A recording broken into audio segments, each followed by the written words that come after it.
Chapter 221. The Tarot Club at a Higher Level. The Blue Avenger was like a leaf on the surface of the undulating waves of the Sanya Sea. At times, it was raised high and sometimes low from the ebbing of the waves, but there was no sign of it being at risk of capsizing. Alger Wilson stood in the captain cabin, his back to the shelves of red and white wine, as he subconsciously paced around. Finally, he gritted his teeth and returned to the mahogany desk with a grim expression. He removed the brass sextant, found a piece of paper and a pen, and leaned over to draw the complex, mysterious symbol given to him by the Fool, with a seafarer's memory. Alger quickly completed the first step of the sacrificial ritual. Then, he opened the drawer and took out a candle. He set up the ritual according to the dualism principles, and placed a candle above the symbol that was formed by the combination of the pupil-less eye and the partial contorted lines. One candle was placed in the middle that represented the person making the sacrifice. After cleaning up all the items on the table, Alger condensed pure water in the palm of his hand and wiped the altar clean. He then used the silver dagger from the ceremony to create a ceiling wall that surrounded his desk. After doing all this, he used his spirituality to light up the two candles and retreated a few steps under the dim light. Taking a deep breath, Alger lowered his head and recited in ancient Hermes, the fool that doesn't belong to this era. You are the mysterious ruler above the gray fog. You are the king of yellow and black who wields good luck. Your devoted servant prays for your attention. I pray for you to take his offerings. I pray for you to open the gates to your kingdom. This ancient incantation reverberated within the wall of spirituality, stirring up spiraling gales as they swept forth with the force of nature. It was the oldest sacrificial language created by human beyonders, and it contained many mysteries itself. However, it lacked sufficient protection for the user. Bearing with the pain that was akin to having knives slicing across his skin, Alger took out a small, dark brown glass bottle from his pocket, unscrewed the lid, and poured out a lot of sesame-shaped granules. These granules swirled with a metallic luster and exuded an indescribable sense of beauty. Alger scattered these granules into the wind. Whoosh! The gale grew stronger but was no longer tempestuous. It was dyed in two separate colors, silver and black. As they continued to collide and mix, the two differently colored winds were infused into the candle flame that symbolized the Fool, burgeoning and tearing open an illusory, ordinary-sized door. Its surface was carved with the same symbol that Alger had drawn. At this moment, Klein witnessed the appearance of the hazy door behind his high-back chair. He could feel the spirituality in the air that was rippling apart and stimulating the mysterious space. It seems to be working. Klein suddenly had a premonition and immediately spread out his spirituality, infusing it with upheavals and stimulation. Creak! Amidst the insubstantial sounds, the blurry door slowly opened. In the captain cabin, Alger suddenly saw the illusory door, formed out of wind and light, open. Behind it was deep darkness formed from an innumerable number of almost invisible shadows. They were lustrous splendors encompassing massive amounts of knowledge. Situated above them was the thick gray fog with the ancient palace overlooking the real world. Such a scene caused Alger to involuntarily tremble. It was a deep fear, an indescribable excitement. He hurriedly picked up the rainbow salamander's pituitary gland that he had long prepared. He held it with both hands, and, with his head bowed, he raised the palm-sized object which was constantly changing in color and had a soft feel to the ridges to the illusory door. Alger's hands grew lighter under the sudden appearance and instant disappearance of a suction force. He lost the slight tingling sensation that the rainbow salamander's pituitary gland gave him. He didn't dare raise his head until he heard the deep voice of the Fool echoing in his ears. "You did well." "It's my honor," Alger answered without any hesitation. He looked ahead again, only to see that the illusory door had disappeared. The gale had stopped, and the candle flames had returned to their original state.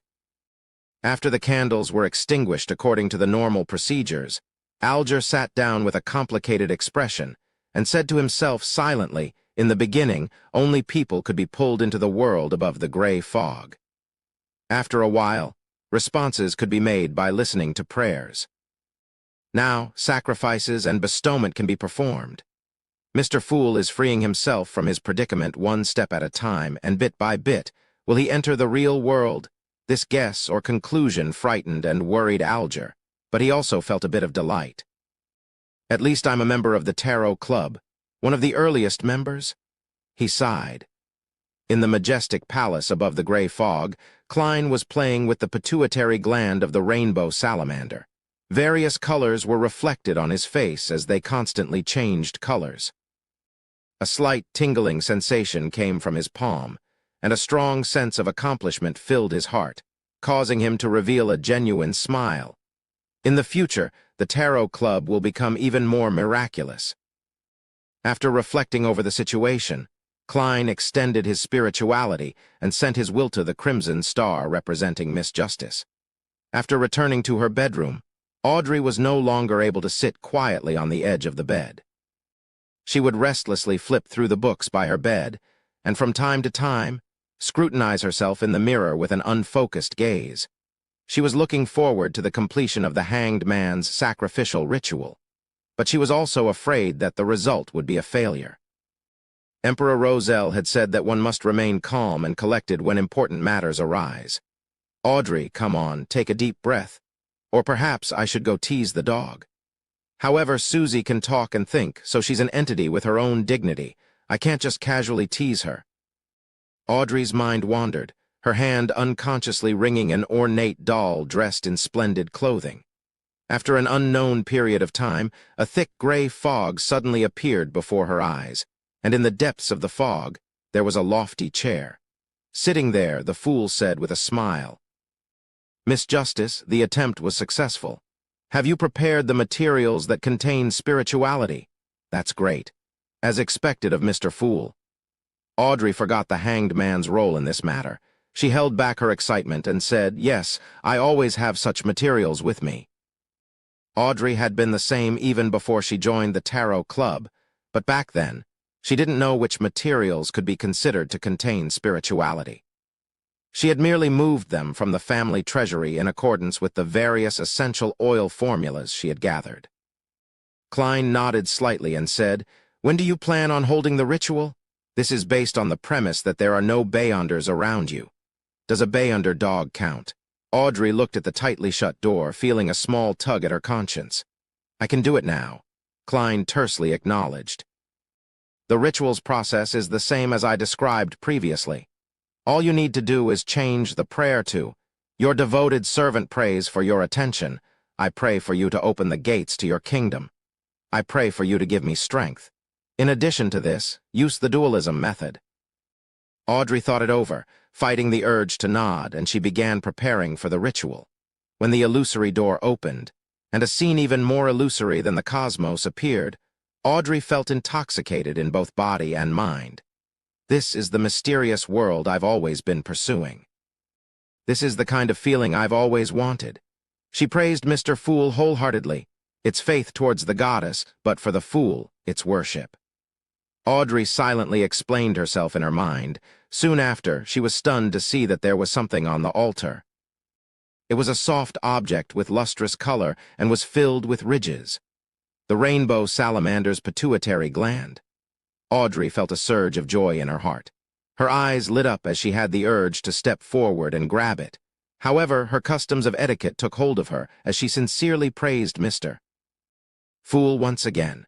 After finishing the ritual, she impatiently walked forward and carefully examined the Beyonder material 5 times. Our Tarot Club is at a higher level than all the other secret organizations. Audrey secretly felt smug. She then glanced warily at the door, as if afraid of Susie's sudden intrusion. She had to redouble her efforts and immediately concoct the potion to complete her advancement. A few minutes later, she held a bottle of liquid that contained constantly changing lusters that could shine to the bottom of everyone's hearts. She confidently drank the telepathist potion and successfully tied through the integration stage with the Beyonder characteristics, achieving an advancement. The view before her seemed to clear up significantly, with a great increase in other aspects. Audrey familiarly used cogitation to restrain the dissipating spirituality. After her sequence stabilized, she smiled and walked briskly to the door, letting in the golden retriever. She saw the obvious suspicion on Susie's face. "You took far longer than usual." Susie didn't hide her thoughts. Audrey sat down on an ottoman and dryly laughed before changing the subject. "Susie, tell me, how should I secretly inform Zio and Fers about a particular matter without revealing myself, yet get them interested?" Before she finished her sentence, Audrey had begun to seriously ponder over the mission Mr. Fool had assigned her. Then, she looked at Susie, and Susie looked back at her. The human and dog both fell into deep thought at the same moment. After completing his goal, Klein returned to reality, slept for a little more than an hour before hurrying out the door. He spent £1 to buy a pair of gold-rimmed glasses, wigs, and a variety of mustaches that could be torn off and stuck on with adhesives.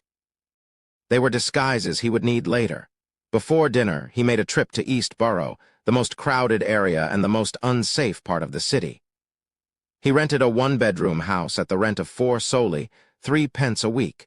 He paid 2 weeks' rent and a deposit, coming up to a total of 17 soles. Only then did Klein complete all his early preparations. East Borough also left a deep impression on him. Most of the streets here were the same as Tingen's Lower Street, but the area that shared the traits was many times larger. The clothes of the residents here were old but decent. Many of them were dressed in shabby clothes with sallow skin and thin frames. It was as though they would turn into beasts at any moment due to their hunger or poverty. Therefore, gangs ran rampant in East Borough. When he got back to Sherwood Borough, Klein felt as if he had entered heaven from hell. For the next 2 days, he experimented with using his spirituality to perform the rituals and create charms. He no longer prayed to the goddess and waited for the effects of his tiny advertisements to bear fruit. On Thursday morning, Klein finally heard the doorbell ring. Chapter 222. The first job, ding. Dong. A rope was being tugged, causing the doorbell and the sound it made to constantly tinkle and send its sound echoing throughout the spacious but relatively empty living room. Klein, who was seated on the sofa reading a newspaper to study the various investment opportunities, stood up. He was wearing a white shirt and a black vest without a bow tie, just like what one would wear at home. The first job in my career as a detective. But I can't always be at home, waiting for a mission to arrive. Yes, I need to hang a notice on the door along with a fountain pen so that clients can write down the time of their next visit and allow me to prepare in advance. However, for a new detective in this profession, without any fame, doing so would basically be the same as not having a next time. Sigh, I can only go through the trouble of performing a divination in the morning to see if I would receive any jobs for the day. And if so, what time so as to make plans? Of course, it's also possible that I would miss out on missions from powerful Beyonders. Well, so be it. It might be a good thing after all. He walked to the door, and without looking through the peephole, the image of the visitors outside appeared in his mind. One of them was an old lady in a black plush hat. Her back was slightly hunched, and her face was deeply wrinkled. Her skin was shriveled and sallow, but her dark dress was very formal and neat. Her temples were completely white, but her blue eyes were quite lively. She was looking at the young man beside her, gesturing for him to pull the doorbell again. The young man was in his 20s, with eyes similar to those of the old ladies. In the progressively cold weather, he wore a black double-breasted coat, a half-top hat, and a bow tie like he was about to attend a banquet. It was as if he wouldn't relax his demands of himself at any moment. With the help of a clown's premonition, Klein turned the handle, opened the door, and greeted his visitors with a smile before the bell could ring again. "Good morning, madam, sir. What a wonderful day it is, at least up to this point, for I have already seen the sun for 5 minutes." He spoke of the weather in a slightly exaggerated manner, small talk that had been popular in Backland for more than a century. "Yes, it's always shy and doesn't come out from behind the fog and the dark clouds." The old lady nodded in agreement. By her side, the lad asked, "Are you Detective Sherlock Moriarty?" Yes, and what may I help you with? I'm sorry, please come in. Let's sit down and talk. Klein turned his body to the side, making way for his guests as he pointed to the guest area. No, there's no need. I don't want to waste any time. My poor Brody is still waiting for me to save it, the old lady said with a rather sharp voice. It? Klein noticed the most important pronoun and suddenly had a bad feeling. The very formally dressed young man nodded and said, Brody is a cat owned by my grandmother, Madame Doris. He went missing last night, and I hope you can help us find him. We live at the end of this street, and I'm willing to pay you 5 solely for it. Of course, if you can prove that you've spent more time and effort than that, I'll make it up to you. Find a cat.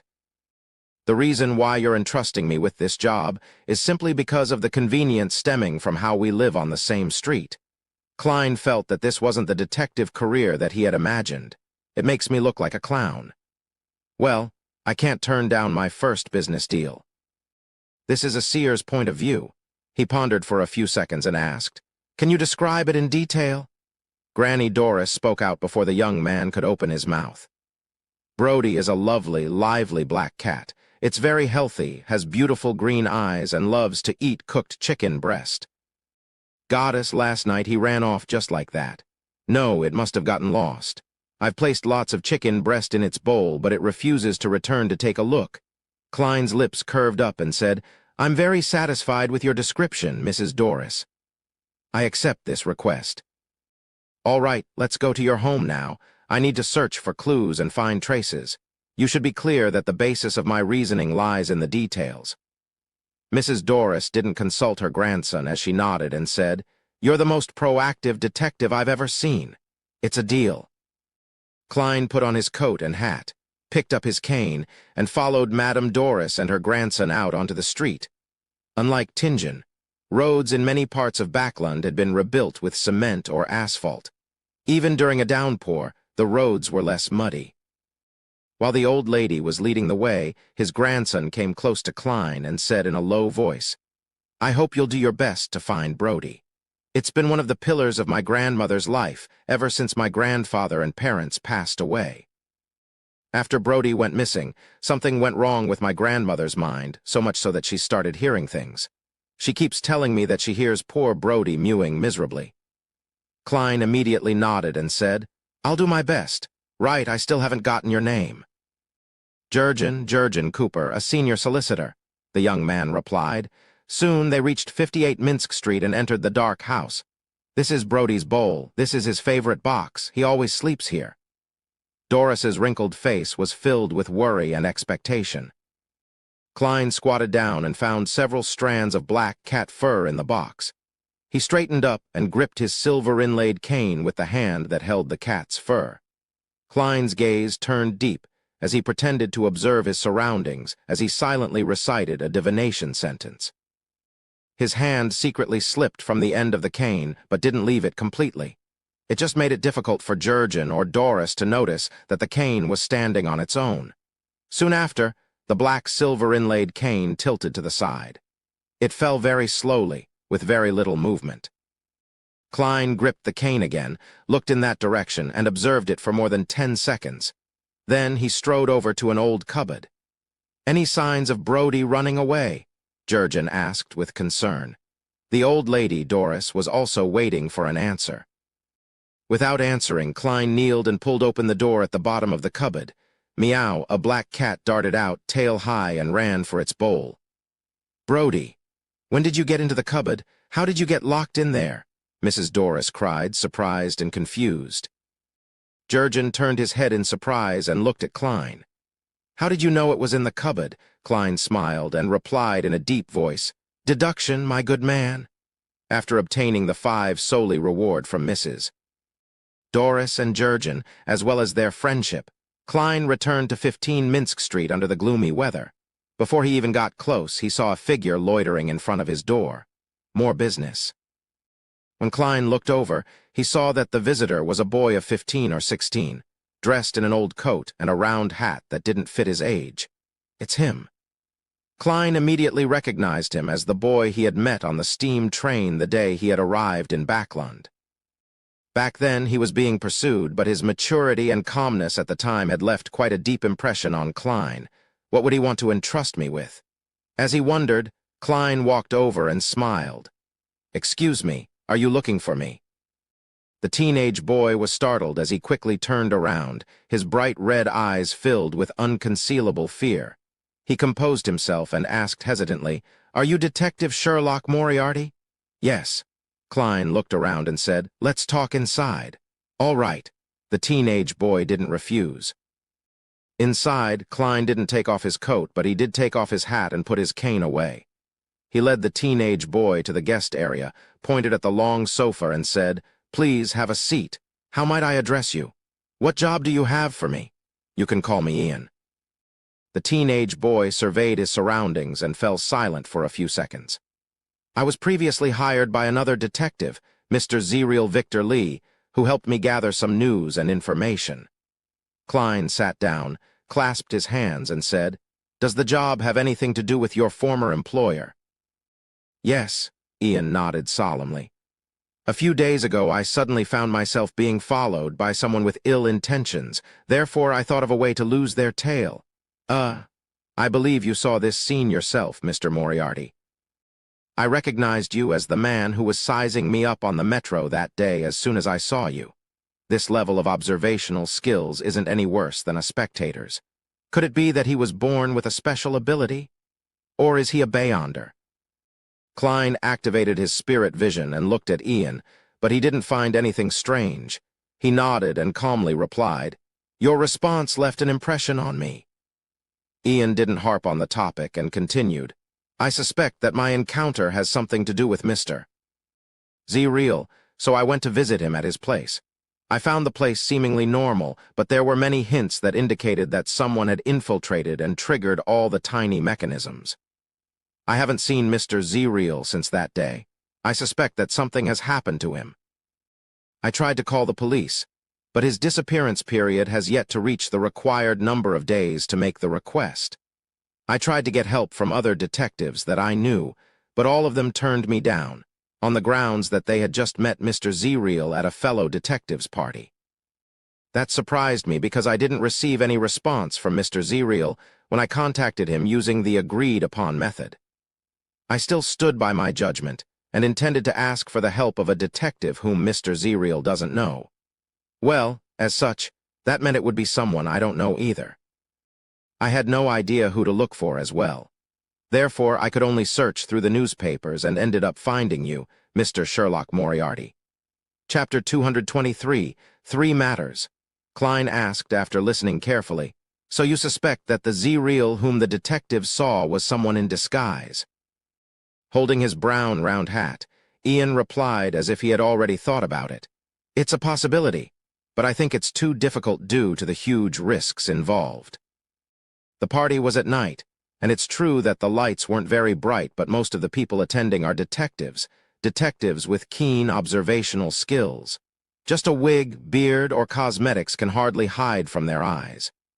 Perhaps some beyonder powers can do it. Just like how creeping hunger enables such an ability, there was a little trap in Klein's question.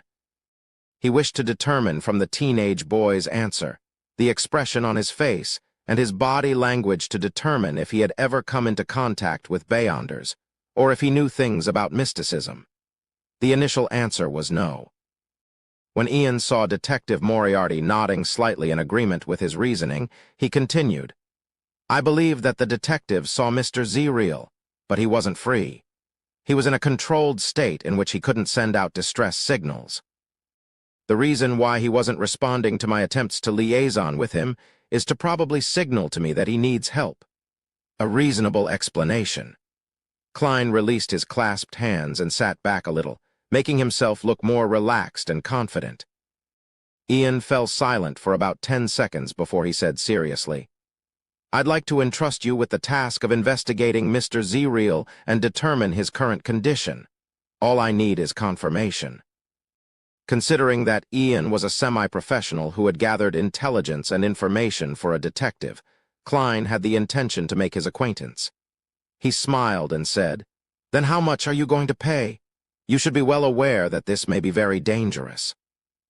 Ian looked down at the pocket of his old coat and said after some deliberation, "There are two ways. The first, I can directly give you a payment that's enough to satisfy you. Afterward, regardless of whether the mission is simple or difficult, that will be all unless you suffer a relatively serious injury. Secondly, I could pay you £5 in advance, and when you finish the job, you can add on to the bill depending on the difficulty of the matter. But it's easy to cause a dispute, even if there's a contract." Klein pretended to be in thought, and after almost 30 seconds, he said in a low voice, "Why don't we do it this way? You can pay me £5 in advance and help me with 3 things after the mission is completed. Don't worry, they won't be anything difficult. They will be within your capabilities, and it won't make you feel too uncomfortable. This can be agreed upon in the contract." Ian knitted his brows before standing up. He leaned forward and stretched out his right hand. "All right." Klein shook hands with him, pulled out a standard contract that he had prepared, picked up a round fountain pen, added all the details he had discussed, and stamped it with his fingerprint. After signing the contract, he gave the teenage boy, Ian, a stack of white paper and watched him write Detective Zreel's relevant information. After a while, he browsed through the information and casually asked, "How can I contact you if there's an emergency, or if I've confirmed Zreel's condition?" Ian pursed his lips and remained silent for quite a while. Only when Klein looked over did he reply in a somewhat stiff manner, "You don't need to contact me. I will appear at the right time." Without another word, he took out a thick stack of cash from the pocket of his old coat. They seemed to be stacked up in a very neat order, from high face value to low face value. Ian pulled out 3 one-pound notes from the bottom, counted 6 5-soldi notes, and finally 10 1-soldi notes. When Klein saw that Ian had neatly arranged the notes, with even the portraits of the former kings facing up without a single mistake, Klein suddenly felt a bit frustrated. This is some late-stage obsessive-compulsive disorder. He silently exhaled and received the payment from Ian. According to his visual estimate, Ian had less than £3 left. He probably had all his savings with him. If I had asked for more, would he bail on me without paying? He doesn't look like the kind of person to do so, but one shouldn't judge a book by its cover. Klein folded the bills at random and stuffed them into his pocket, ignoring the untidiness. As such, he succeeded in seeing Ian's slightly twisted expression. "I'll try to complete the investigation as soon as possible." Klein stood up and held out his hand as a gesture of bidding him farewell. "Thank you for your help." Ian thanked him sincerely because the counteroffer was obviously a discount. Watching the boy, who was more mature than his age, leave, Klein stroked his chin and silently said to himself, "This matter goes deeper than it seems." Ian didn't mention anything about Zreel's recent investigations or what information he had been instructed to gather. "Forget it. I'll handle as much as the money is worth. All I need to do is confirm Zreel's current condition." He turned around and walked back into the living room. While doing so, he fished a quarter-pence out of his trouser pocket. Ping! As the copper coin tumbled in the air, Klein's eyes turned dark as he muttered if there were any Beyonder elements in the case he was handling. Then, he opened his right hand and tried to catch the copper penny. Clang! The coin slipped from his fingertips and fell to the ground, rolling away. This result meant that the divination had failed. From the looks of it, Ian has withheld more things than I thought. The information is so lacking that I can't even obtain a vague divination result. He pursed his lips, took a few steps forward, and bent down to pick up the coin. That night, in the wee hours of the morning, at 138 Rose Street, Backlund Bridge, Klein had changed into a cheap light blue workman's outfit. His mouth, chin, and cheeks were covered with a black beard that, at first glance, made him look rough and savage. He wore a dark-colored cap and pressed it so low that it nearly covered his eyes. Such caps originated from the Ainz Republic hunters. There were certain differences from the traditional deer-hunting caps the Lone Kingdom hunters wore. However, such caps had become popular among the lower-class populace of Backlund. Hiding in the shadows of an Ainz parasol tree by the side of the road, Klein studied the house across the street with the aid of the elegant gas lamps. It was Zreel's home. The detective was from Southville. His parents, relatives, and friends were all there, and he had come to Backland alone, where he slowly forged a name for himself. He was still a bachelor, and had only hired 2 temporary maids, the kind that came by every 3 days to clean up the place, without needing to provide them with food or lodging. At the moment, the terrace house he rented was pitch dark. Klein took off the silver chain inside his sleeve and let the topaz pendant hang down naturally. "There's danger inside. There's danger inside." After repeating it 7 times, he opened his eyes and saw the spirit pendulum spinning clockwise, but very slowly. "There's danger, but it's nothing serious," Klein muttered, and once again confirmed that he had his tarot cards, self-made charms, and holy night powder on him. After doing all this, he looked around, and taking advantage of the stillness of the night, he nimbly rushed across the street. There was no veranda, garden, or lawn, as it directly faced the edge of the street. Klein went around to the side and easily climbed up the water pipe to the small balcony on the 2nd floor where clothes could be hung out to dry. Immediately following that, he took out a tarot card and slid it through the crack, opening the door to the corridor. Following Ian's drawing of the house's layout, Klein walked almost soundlessly to Zreal's bedroom. He lightly tapped his left molar and activated his spirit vision. Through the wooden door, he looked inside. Spirit vision could see aura colors through obstacles without spirituality. However, it was highly dependent on one's abilities. Currently, Klein was able to observe through wooden doors but was stumped by concrete walls. Furthermore, the scenes he could see weren't too clear. In his vision, he saw 3 humanoid auras in the bedroom behind the door. The colors were blurry and were located in different locations. There are 3 people lying in ambush. Is it to capture Ian or someone else? The bedroom isn't that big. Klein stood in the darkness, calmly considering the results of his observations. At that moment, he suddenly retreated towards the balcony while keeping his footsteps very light. Back at the balcony, Klein took a thin silver slice from his pocket. This was a slumber charm that he had created in an attempt during the afternoon. He didn't pray to the Evernight goddess, but to himself instead. He held a ritual in the name of the fool that doesn't belong to this era, the mysterious ruler above the gray fog, the king of yellow and black who wields good luck, before entering the world above the gray fog to respond. Since this method was difficult to mobilize the power of the mysterious space above the gray fog, Klein could only use his own spirituality to respond. The charms that he made in the end were worse than normal, but better than the ones he made in his own name. After surveying his surroundings again, Klein covered his mouth and whispered a word in ancient Hermes, "Crimson." Feeling the chill of the charm, he moved quickly but silently to the door of Zreal's bedroom again. As he held the handle, he injected spirituality into the thin silver slice. Creak. Klein carefully twisted the handle and opened a tiny crack in the door. Immediately after that, he threw the slumber charm inside. Pulling back his arm, Klein closed the door again and began counting. 3, 2, 1. He abruptly pushed open the door and rolled on the ground. Not sensing any movement from the 3 people, Klein stood up and, using the crimson moonlight shining through the window, began observing the room. It was a normal furnished bedroom with a bed, a row of closets, a desk, a set of sofas, and a coat rack. On the other side of the bed, a man in a black coat was sleeping soundly. In addition to that, there was one person by the side of the sofa and another in front of the closet. All of them were asleep. After confirming the trio's condition, Klein walked over to the bed and bent down to find a few short, yellowish-brown hair. According to what Ian had written, Detective Zreal was a man with short, yellowish-brown hair.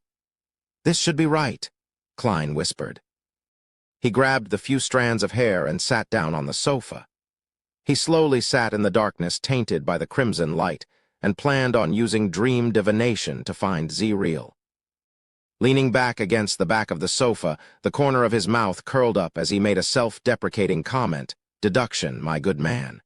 Chapter 224, Mystic-Type Detective. The dim room was covered in a thin veil of crimson moonlight, and everything was indistinct. The three men in the black coats were sleeping in different spots. And on the sofa, Klein's eyes half blended into the darkness by closing them. It was as if he had entered a deep slumber. His dream was a gray, distorted world, occasionally flashing with brilliance. Finally, the brilliance settled to form a scene. It was a gloomy corner, the ground sloshed with sewage. A man with short brown hair, a white shirt, and a brown vest was leaning against the wall, surrounded by a dense mischief of gray rats. Half of the man's lips had been bitten off, revealing his yellowish teeth and rotten gums. His nose was only stained with blood, mixed with some short hairs, and the flesh on his face had disappeared, piece by piece, revealing white bone. White, fat maggots were crawling around everywhere, constantly squirming, and his throat seemed to have been the victim of some wild beast. At least half of it was missing. Klein could just barely make out that this was Z-Real Victor Lee.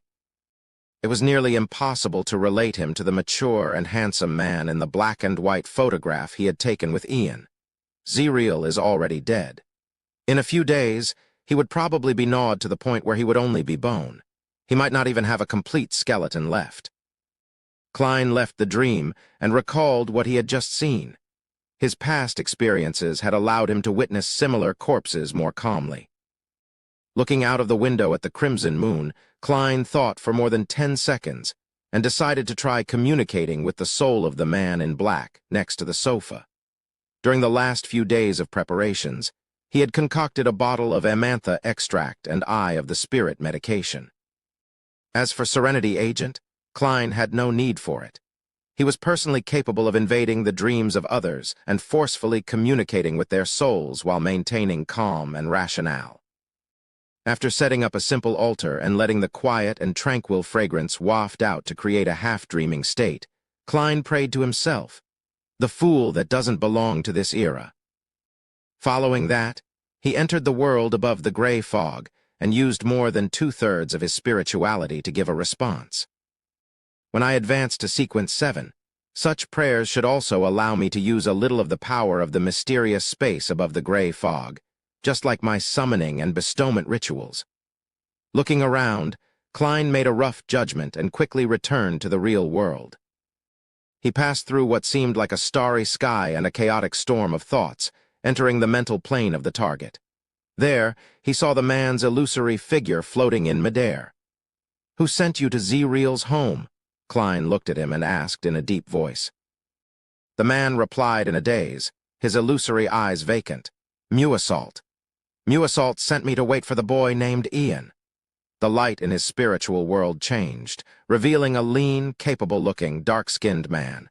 He was none other than the leader of the group who was chasing Ian on the steam train. As expected, it's him. Klein, who had exhausted so much of his spirituality in responding to the prayer, was beginning to feel exhausted. He hurriedly asked, "Who ordered Muassault?" "No idea. He's an executioner of our Z-Manger gang. No one can order him other than the boss." The man said blankly, "Z-Manger." The word warrior in the language of the Highlanders. Klein, a pseudo-historian but a true mysticism scholar, suddenly felt a sharp pain in his head, and his body involuntarily flew out of the storm of thoughts. Not long afterwards, he exited the mediumship and felt his head throbbing. He was in no hurry to leave. He methodically packed up the materials and the short yellowish-brown hair before opening the oriel window to let in the cold night wind to disperse the smell of the amantha extract and Eye of the Spirit medication. While this happened, Klein returned to the balcony, locked the door from the inside, and wiped off all the places he had touched. When Z-Real's bedroom returned to its original state, he then held his hand to his chest and bowed towards the three men who were still sleeping soundly. Straightening his back, Klein put on his gloves and leaped, nimbly flipping out of the oriel window. He stood firmly, tiptoeing in the abnormally tight space. He raised the open window's vertical latch and used a tarot card to hold its bottom. With his clown abilities, he took in the details and adjusted the balance. After a few seconds, Klein slowly pulled back the tarot card, and the vertical latch suddenly stopped in place and didn't fall further. Whoosh. First, he closed the unlatched half of the window, then he jumped over to the window with a latch. His right hand jerked inward, closing the other half of the window. The speed of the action was so quick that the latch didn't fall down until there was a vibration, accurately inserting itself into the matching hole. Clang! A sound that was difficult to eliminate rang out, like a strong wind slamming onto the surface of the glass.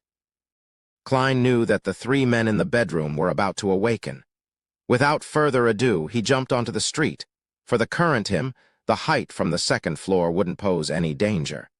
It was just that he couldn't maintain his silence when he landed, so he didn't make any obvious noises. Klein quickly left the vicinity, as well as Rose Street, but he didn't directly take a rental carriage back to Sherwood Borough's Minsk Street. He turned a few corners and headed to the neighboring East Borough.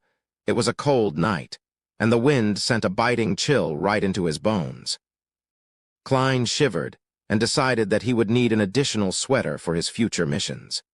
He decided to buy charcoal on one of the following days and let the fireplace carry out its role. After an unknown period of time, he entered Backlund's East Borough despite not having a map. He had completely relied on instinct. There were only a few gas lamps to be seen in the distance, and if it wasn't for the fact that the dark clouds hadn't covered the crimson moon, Klein believed that many parts of the road would be pitch black. As he was walking, he suddenly saw pairs of eyes appear in the deep darkness in front of him. They came stooping from a distance. They sauntered over from a vague distance away in silence. Living corpses. Klein came to a sudden halt. He reached out for his Requiem charm and tarot cards, and he quickly activated his spirit vision. He saw the unhealthy and weak-colored auras and saw the faces of the numerous figures. These were all living people, normal living people with numbed expressions, vacant eyes, and weak movements. There were both men and women. It's almost midnight. Why are they still walking on the streets? Confused, Klein warily leaned to one side, passing the group on the sidewalk, but soon he came across a second wave, a third wave. All of them had the same pain amidst numbness. He frowned slightly, and just as he was about to move forward to inquire, he suddenly heard a shout ahead.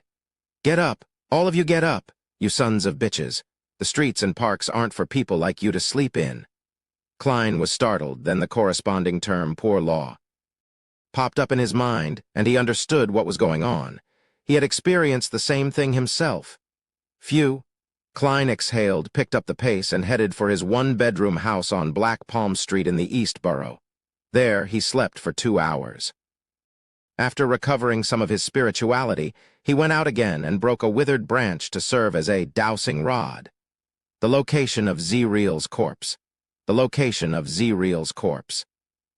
After repeated divinations, Klein walked for a long time with the help of the short yellowish-brown hair, until he arrived at a corner of East Borough where there was a sewer entrance.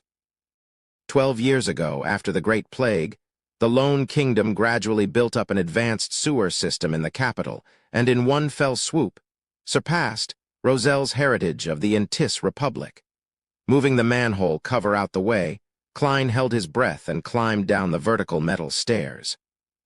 Since his clothes weren't specially made, he was unable to bring too many items due to the lack of pockets. He hadn't brought Kellogg's oil, which he had learned about from Fry. Klein felt especially regretful for not having brought the refreshing and odor-dispelling Kellogg's oil. 10 seconds later, Klein's feet touched the sticky ground. The feeling of filth caused fine goosebumps to pop up over his arms and body. However, he could only endure it and continue walking forward, venturing deeper into the empty and quiet sewer. There was a fork in the road ahead, one which was relatively hidden. A thick, pungent smell wafted over from there. Klein turned around and walked to the end where he saw a dense number of spirituality light dots and aura colors. Without needing to use a candle, he activated his spirit vision and directly saw that in the dark corner, there was a rotten corpse that had been bitten to pieces. This was the exact same scene he had seen in the dream divination. Squeak. The densely packed gray rats scampered in every direction, but there were also some who stayed where they were, unwilling to leave and part with their food. After confirming that it was Zreal, Klein hesitated for a moment before quickly setting up a mediumship ritual. If there's nothing wrong with Ian's description, and Z-Real died only a few days ago. I should be able to get some rough information by channeling his spirit, he thought confidently. Whoosh. As the wind swirled and the wall of spirituality was set up, all the rats fled, and Klein proceeded with his ritual as he had done before. The cause of Z-Real's death. The cause of Z-Real's death? As he recited the words, Klein's eyes turned black. His pupils and the whites of his eyes disappeared. He quickly used cogitation to enter a dream. However, nothing appeared in that misty, illusory world. Klein opened his eyes, frowning slightly as he made his judgment. The channeling failed. Someone has dealt with Z-Real's spirit. A Beyonder was involved in this. The fact that someone was able to disguise as Z-Real, making the other detectives unable to see through him, also proves this point. After some deliberation, Klein came to a decision. It was to end this matter here and not get involved any further. Regardless, he had fulfilled the requirements of the job that he was entrusted with. "I'll get Ian to call the police," he muttered as he put away the materials and removed the wall of spirituality. Chapter 225, Unnoticeable Guidance. Klein backed up from the fork in the path without touching Z-Real's corpse. Thump, thump, thump. Suddenly, a sound echoed in the distance through the empty sewers. Klein listened for a few seconds before decisively retreating towards the exit, down the dirty concrete road that ran along both sides of the sewage channel. There was no need to take risks in matters that didn't involve him. Klein closed the iron manhole cover after he climbed out of the sewers. After ensuring that the surrounding area looked normal, he returned to his rented room in the East Borough and changed out of his disguise. Then he put on his gold-rimmed glasses, walked to another street, took a rented carriage, and returned to Sherwood Borough in the silence and cold of 3 in the morning. However, he didn't return to Minsk Street. Then, Klein made another huge detour, and only after confirming that no one was following him did he enter his house. He slept till dawn and was woken up by the doorbell. He sat up immediately, put on his shirt, buttoned his vest, and hurried down to the first floor to open the door. And even before that, his premonition ability as a clown was already capable of naturally forming the image of the visitor in his mind. The visitor was wearing an old coat, a brown round hat, and a tattered satchel. He had bright red eyes, a delicate face, and a quiet temperament. It was none other than Ian, the teenage boy who had come to entrust him with a job yesterday. "Good morning, Detective Moriarty," Ian greeted him and looked around. "Any progress?" "Yeah, I'm only asking because I happened to pass by." Klein nodded seriously and said, "Yes." Ian seemed shocked as he didn't say a word for quite a while. After a while, he stammered in surprise. "Have you determined Mr. Z-Real's condition?" "Yes." Klein paused for a moment, then said seriously, "I found Z-Real's corpse." "Corpse?" Ian's pupils shrank as he repeated it in a low tone. He wasn't too surprised, as if he had already expected the worst possible outcome. Klein watched silently without interjecting. Sigh. Ian exhaled and warily surveyed his surroundings. "Your efficiency is amazing. Can you take me to see Mr. Z-Real's body?" "No problem." "In fact, that's what I was planning to do." Klein then thought for a moment before saying, "I hope you won't mention me when you call the police. Just say that you found the corpse yourself. I believe you know how to make up a reason."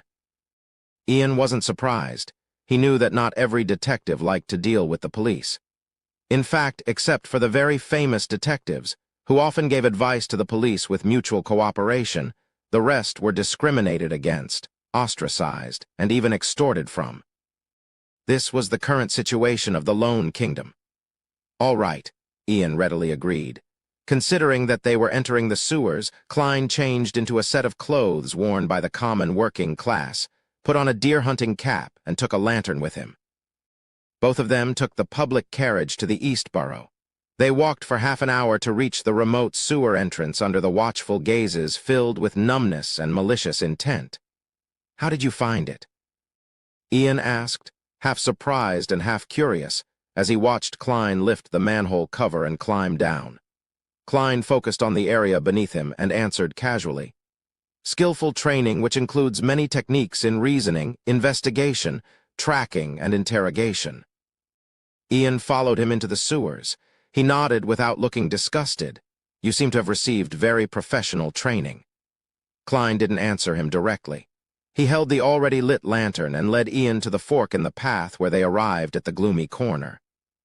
He narrowed his eyes as he approached. More of Zreal's body was missing now when compared to the previous night. He was missing an arm and half of his ribs. That's not something a rat can do. Klein muttered to himself and didn't inform Ian of this. With the help of the lantern's light, Ian was able to clearly see the corpse's appearance. He squatted down suddenly, vomited, and gradually vomited yellow-green bile. Klein took out the Kellogg's oil he prepared, unscrewed the cap, and bent over to place the mouth close to Ian's nose. Ian's eyes lit up and he calmed down. Nearly 20 seconds later, he weakly whispered, "Thank you." He stood up slowly and examined the mutilated corpse a few more times. "I can confirm that this is Detective Zreal." "My condolences," Klein replied out of politeness. "I suggest you call the police." "Okay." Ian nodded indiscernibly as he followed Klein back to the surface. At that moment, Klein clapped his hands. "This is the end of my mission. As for what should be done after this, that is up to you." Ian fell silent for a few seconds. "I still owe you 3 matters. You can tell me now." "Actually, I can only think of one at the moment," Klein answered frankly. "I want to know where I can get a gun and bullets without needing a full-class weapon permit." Ian spoke, almost without thinking. "Go to Braveheart's bar at Iron Gate Street in the Backland Bridge District. Find Kaspar's Kalanin. Tell him old Geezer introduced you." "All right, let's talk about the other 2 matters in the future. I have a feeling that we'll meet again." Klein deliberately nodded casually. Ian gave him a look but didn't say anything. The two split up and headed down different streets in the East Borough. The secluded spot, once again, regained its silence. After walking for a while, Klein suddenly turned around and retraced his steps. He then hid himself in a secluded corner, peeking at the entrance to the sewer. After waiting for 2 or 3 minutes, he saw Ian return silently as he looked around warily. Klein withdrew his gaze in a timely manner, leaned his back against the wall, and listened. He heard the scraping sound of the manhole cover being removed and heard someone climbing down. Carefully poking his head out, Klein discovered that Ian had re-entered the sewers. Was there a clue or something on Zreal's body? Indeed, this matter goes deeper than it seems. He nodded thoughtfully. Having satisfied his curiosity, Klein decided to leave for real and planned to seek out Kaspar's 2 days later. At tea time, Viscount Glaint was in his home situated in Empress Borough. The door to the study was tightly shut, separating the 4 people inside from the participating guests in the salon outside. "Zio, Fours, this is the reward the 2 of you deserve."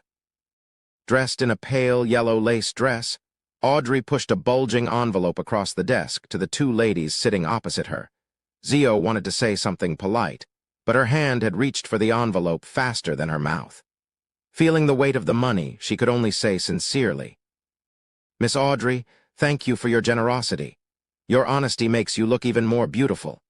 As she spoke, she untied the thin string around the envelope and saw the bills inside. It was uniform gray paper money with black stripes. The stack was thick and exuded a special smell of ink, one that left one feeling refreshed. £10. Zio took one note out and checked its face value. Beside her, Fours, who appeared lazy and unbothered by money, had also leaned over. "This is at least." Observing the thickness, Zio tried to figure out how many notes there were. She couldn't help but exchange looks with Fours and saw the surprise in each other's eyes. This was obviously a lot more than they had imagined. Audrey smiled faintly and said, "A total of £800. Decide how you will split the money between the 2 of you. I'm very sorry that this matter had placed you in danger." £800? No, there's no need to apologize. Even if we had to do it again and knew of the possible consequences, I would still accept the request. Even if it's divided evenly with my savings, it's enough to buy the potion formula for Sheriff. Zio, who was slightly taller than 150 cm, stared blankly at the notes in the envelope, wishing she could pull them all out and count them over and over again. She believed that the generous and beautiful Miss Audrey wouldn't pay them any less, But what if she had made a mistake counting? Everyone makes mistakes at times.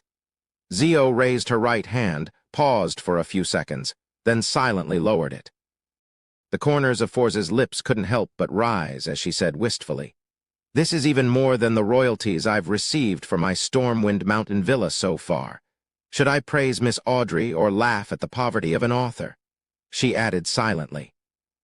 Viscount Glaint, who was sitting on the sofa, was also a little envious, but it wasn't directed at Zio or Forz. As a viscount with a fairly good financial situation, £800 wasn't a large sum. What he envied was Audrey's ability to hand out money without feeling the slightest burden. Ahem. Viscount Glaint cleared his throat. "If you can get the formula for apothecary, I will also provide you with substantial payment." "We'll do our best," Zio answered without any hesitation. Then she looked at Audrey. "We've recently come into contact with someone who's suspected to be from the psychology alchemists, and we'll soon have clues regarding the spectator potion you're looking for. Zio, I'm already at sequence 8, far stronger than you." Audrey smiled in a reserved manner as she said, "I'm looking forward to it." With that said, the four began chatting about various rumors among the Bayunder circles while following Audrey's example of finding books they wished to read. Suddenly, Zio's eyes lit up as she saw 2 hardcover books, History of the Lone Kingdom's Aristocracy and Study of the Coat of Arms. Meanwhile, Forz also found books that interested her. Geography and People of the Fasak Empire and Traveling the Northern Continent. Honorable Viscount Glaint, may I borrow these 2 books? I'll return them soon. Zio looked pleadingly at the owner of the study. Glaint nodded without much care. "No problem." At his response, Forz hurriedly made a request as well and similarly obtained his approval. The corners of Audrey's mouth curved into a faint smile as she witnessed all of this. She looked modestly to the side, pretending to be looking for a book. As a qualified spectator who had just advanced, she had accurately grasped Zio's and Forz's preferences in certain domains after being in contact with them multiple times.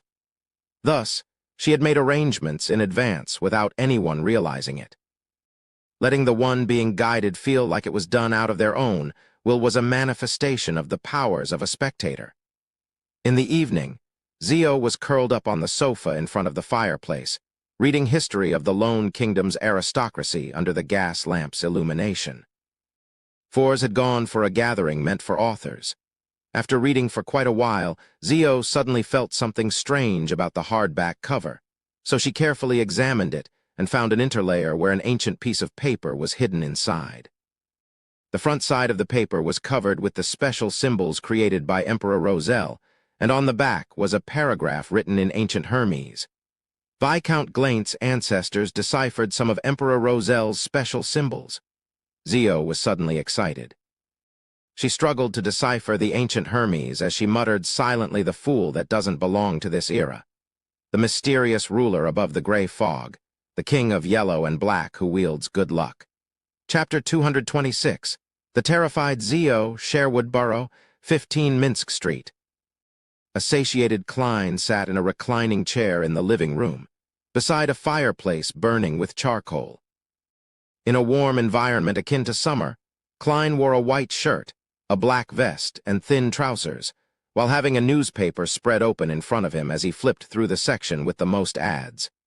A new type of transportation vehicle is in urgent need for investments. Details to be discussed in person. Klein read the advertisement twice before picking up a pencil from a small, dark red table to his side and circled the message. If there were no commissions tomorrow or the day after, he planned on seeing if this so-called new type of transportation vehicle had any investment value. Such matters were impossible to divine since there was a lack of sufficient information. "I hope it's a product similar to a bicycle."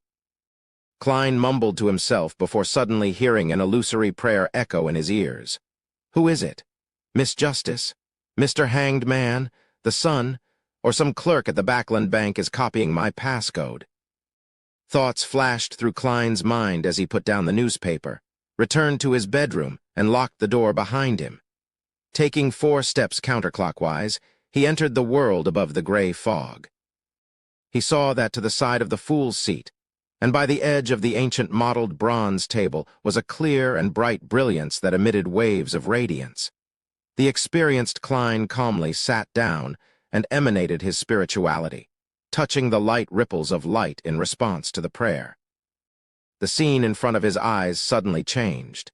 It was a blurry sofa with a petite woman in a knight's trainee uniform curled up on it. She's not copying my passcode. She's reading a piece of paper. Klein suddenly realized the reason for this. She should be one of the 2 Beyonders that Miss Justice mentioned that requires my vetting. After nearly 20 seconds of silence, Klein didn't give any form of formal response. He planned on taking the next step deep at night. He would then test her reaction, attitude, and way of handling things to test her personality and abilities. Of course, he would absolutely not force others to join the tarot club. The fool that doesn't belong to this era. Zio, who had just finished chanting the ancient Hermes sentence, froze for a few seconds. Then, she suddenly straightened her back and sat up straight. This seems to be the honorary name of a hidden existence. She realized this in horror. Furthermore, her knowledge in mysticism and the various rumors she had heard told her that once someone recited the full honorary name of a hidden existence, it would often attract the attention of said existence. The consequences of such attention was mostly misfortune, or could even be described as tragic. Quite a few of those hidden beings were the incarnations of the evil gods and devils. Furthermore, I recited it in ancient Hermes, completely unprotected. I'm so dumb.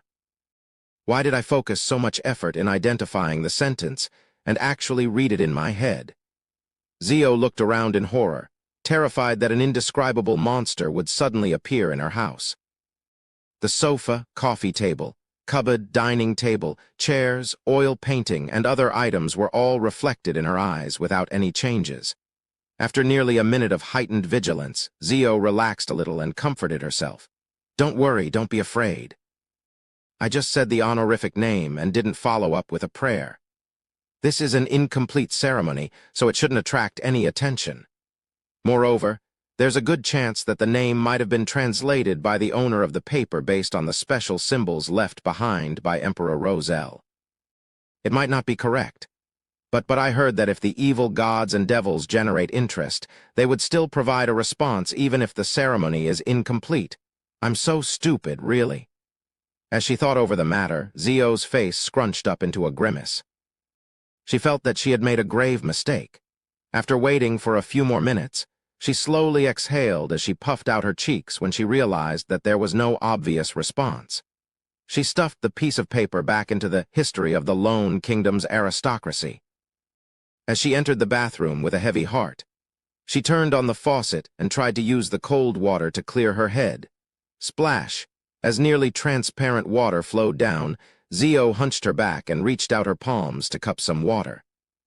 Just as she was about to dab the cold water onto her face, she spotted a long, slightly curly brown hair in the mirror through the corner of her eye. As for her, she had shoulder-length, unkempt yellow hair. Suddenly, Zio's hair stood on end. She stomped on the ground, and, with a push of her hands, she shot backwards, turning her body halfway around and slamming the entity with her elbow. Pow! She leaned against a warm body, causing the other party to let out a familiar scream before falling to the ground. Zio stopped any subsequent actions and looked at her good friend who was hugging her stomach in pain, tears in her eyes. The corner of her mouth twitched without her realizing it as she said, "Fours, when did you get back?" Fours didn't reply immediately. It took her quite a while to get over the pain. As she slowly stood up, using the wall as a support, she grumbled, "I just got back. Zio, are you nuts? Why did you attack me without even looking clearly, and you hit me so hard?" "Where did you come in from?" Zio asked awkwardly. "Through the bathroom window." "Why? Is there a problem?" "As an apprentice, it's normal to not bring a key with me," Fours replied matter-of-factly. Zio straightened her back and pushed away all responsibility. "Then why didn't you go through the door? You really gave me a fright just now." Fours blinked her eyes and said, "If that's the case, I'll have to make one big round. That's too troublesome. I'm used to walking in a straight line." She paused as she asked suspiciously, "However, wasn't your reaction a bit too much?" Zio struggled for 3 seconds, choosing between losing her dignity or losing her life, before answering honestly. It's because I made a mistake, a fatal mistake. What mistake? Forz asked, rubbing her belly as she felt puzzled and concerned. Zio hurriedly recounted the whole story of how she had discovered the interlayer in the book's cover and found an old piece of paper in it. Then, she had accidentally recited the suspected incantation in ancient Hermes silently. What she had recited seemed to contain the honorific name of some hidden existence. Where's your brain? It should be fine. The ceremony wasn't complete, and who knows if it's real or fake. Forz looked around, and for some baffling reason, she felt a chill. She followed Zio back to the living room and saw the yellowed sheet of paper, as well as Roselle's special symbols, and the sentence that was written in ancient Hermes. After a quick glance, Forz, the professional researcher in mysticism, nodded and said, "It's not any of the evil gods, devils, and secret existences that I know of. It should be fine. Furthermore, nothing has happened up till now. That means that everything should be fine." Seeing Zio relax, she thought of the pain in her stomach, so she deliberately added maliciously, "Of course, if something were to really happen, there's no way we can rescue ourselves with our meager abilities." Zio's face paled as she blurted out, "Forz, let's sleep together tonight. Forget it, I'll just sleep on my own." Forz pricked up her brows and chuckled, "All right. In fact, you don't have to worry about it. Think about it, I hear strange murmurs whenever there's a full moon, but I don't see any signs me going mad or losing control. Well, we should study the other 3 books. If there's the same piece of paper and the same incantation, it means that it's very likely to be a prank from Viscount Glaint." The duo hurriedly flipped through study of the coat of arms and the other books and checked them carefully, but they didn't find anything else out of the ordinary. Zio looked at Forz, who looked back at her, turning the mood somber again. "Should we sneak into St. Samuel Cathedral's nave tonight?" Zio came up with an inspired suggestion. That was the headquarters of the Church of Evernight in the Backland Diocese. Why not St. Hieroland Cathedral? "I don't think the Evernight goddess will protect me," Forz subconsciously replied. That was the headquarters of the Church of the God of Steam and Machinery, which was located in the St. George Borough, adjacent to many huge factories in the southeast. The 2 ladies with different faiths fell silent again, and after a while, Forz sighed and said, "And that would make us end up being targeted by the Nighthawks or the machinery hive mind. That might be the goal of that hidden existence." "All right, go to sleep. We'll know the answer tomorrow morning. If nothing happens by then, it means that it'll really be okay."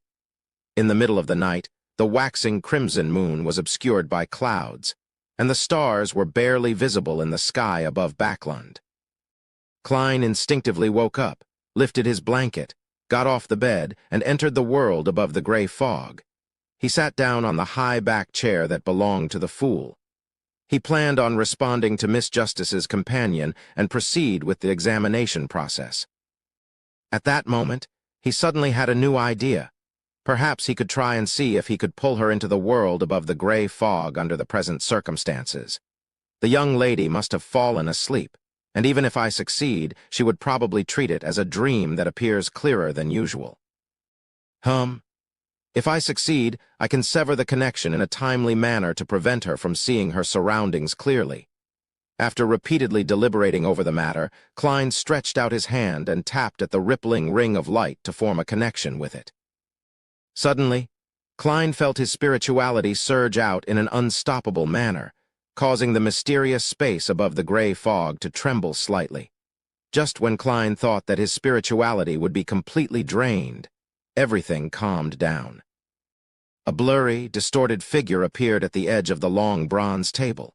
In her reverie, Zio opened her eyes sleepily and saw the endless fog, the ancient high-backed chair, and a dark figure watching her. Klein was overjoyed and immediately severed the connection according to his plan.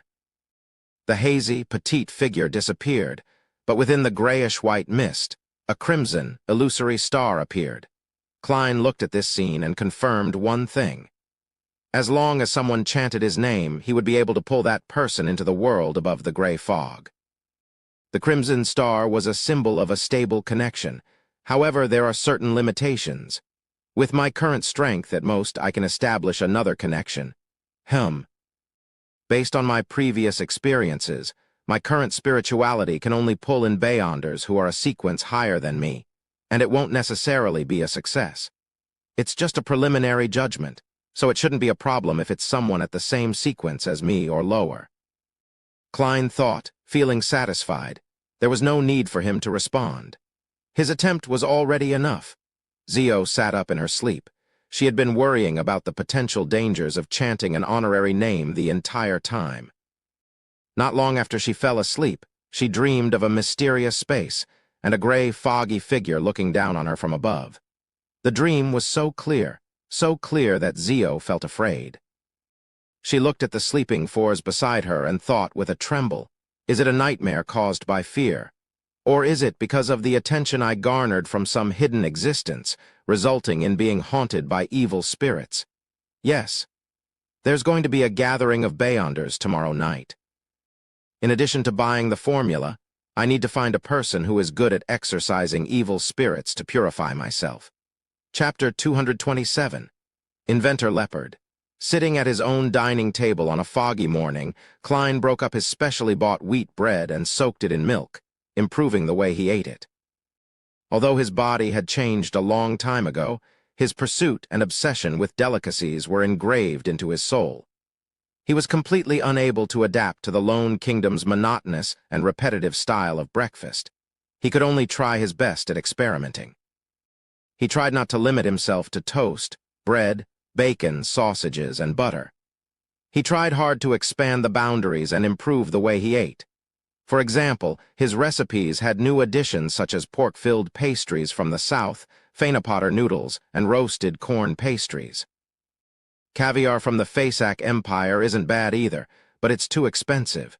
It's only suitable for formal meals.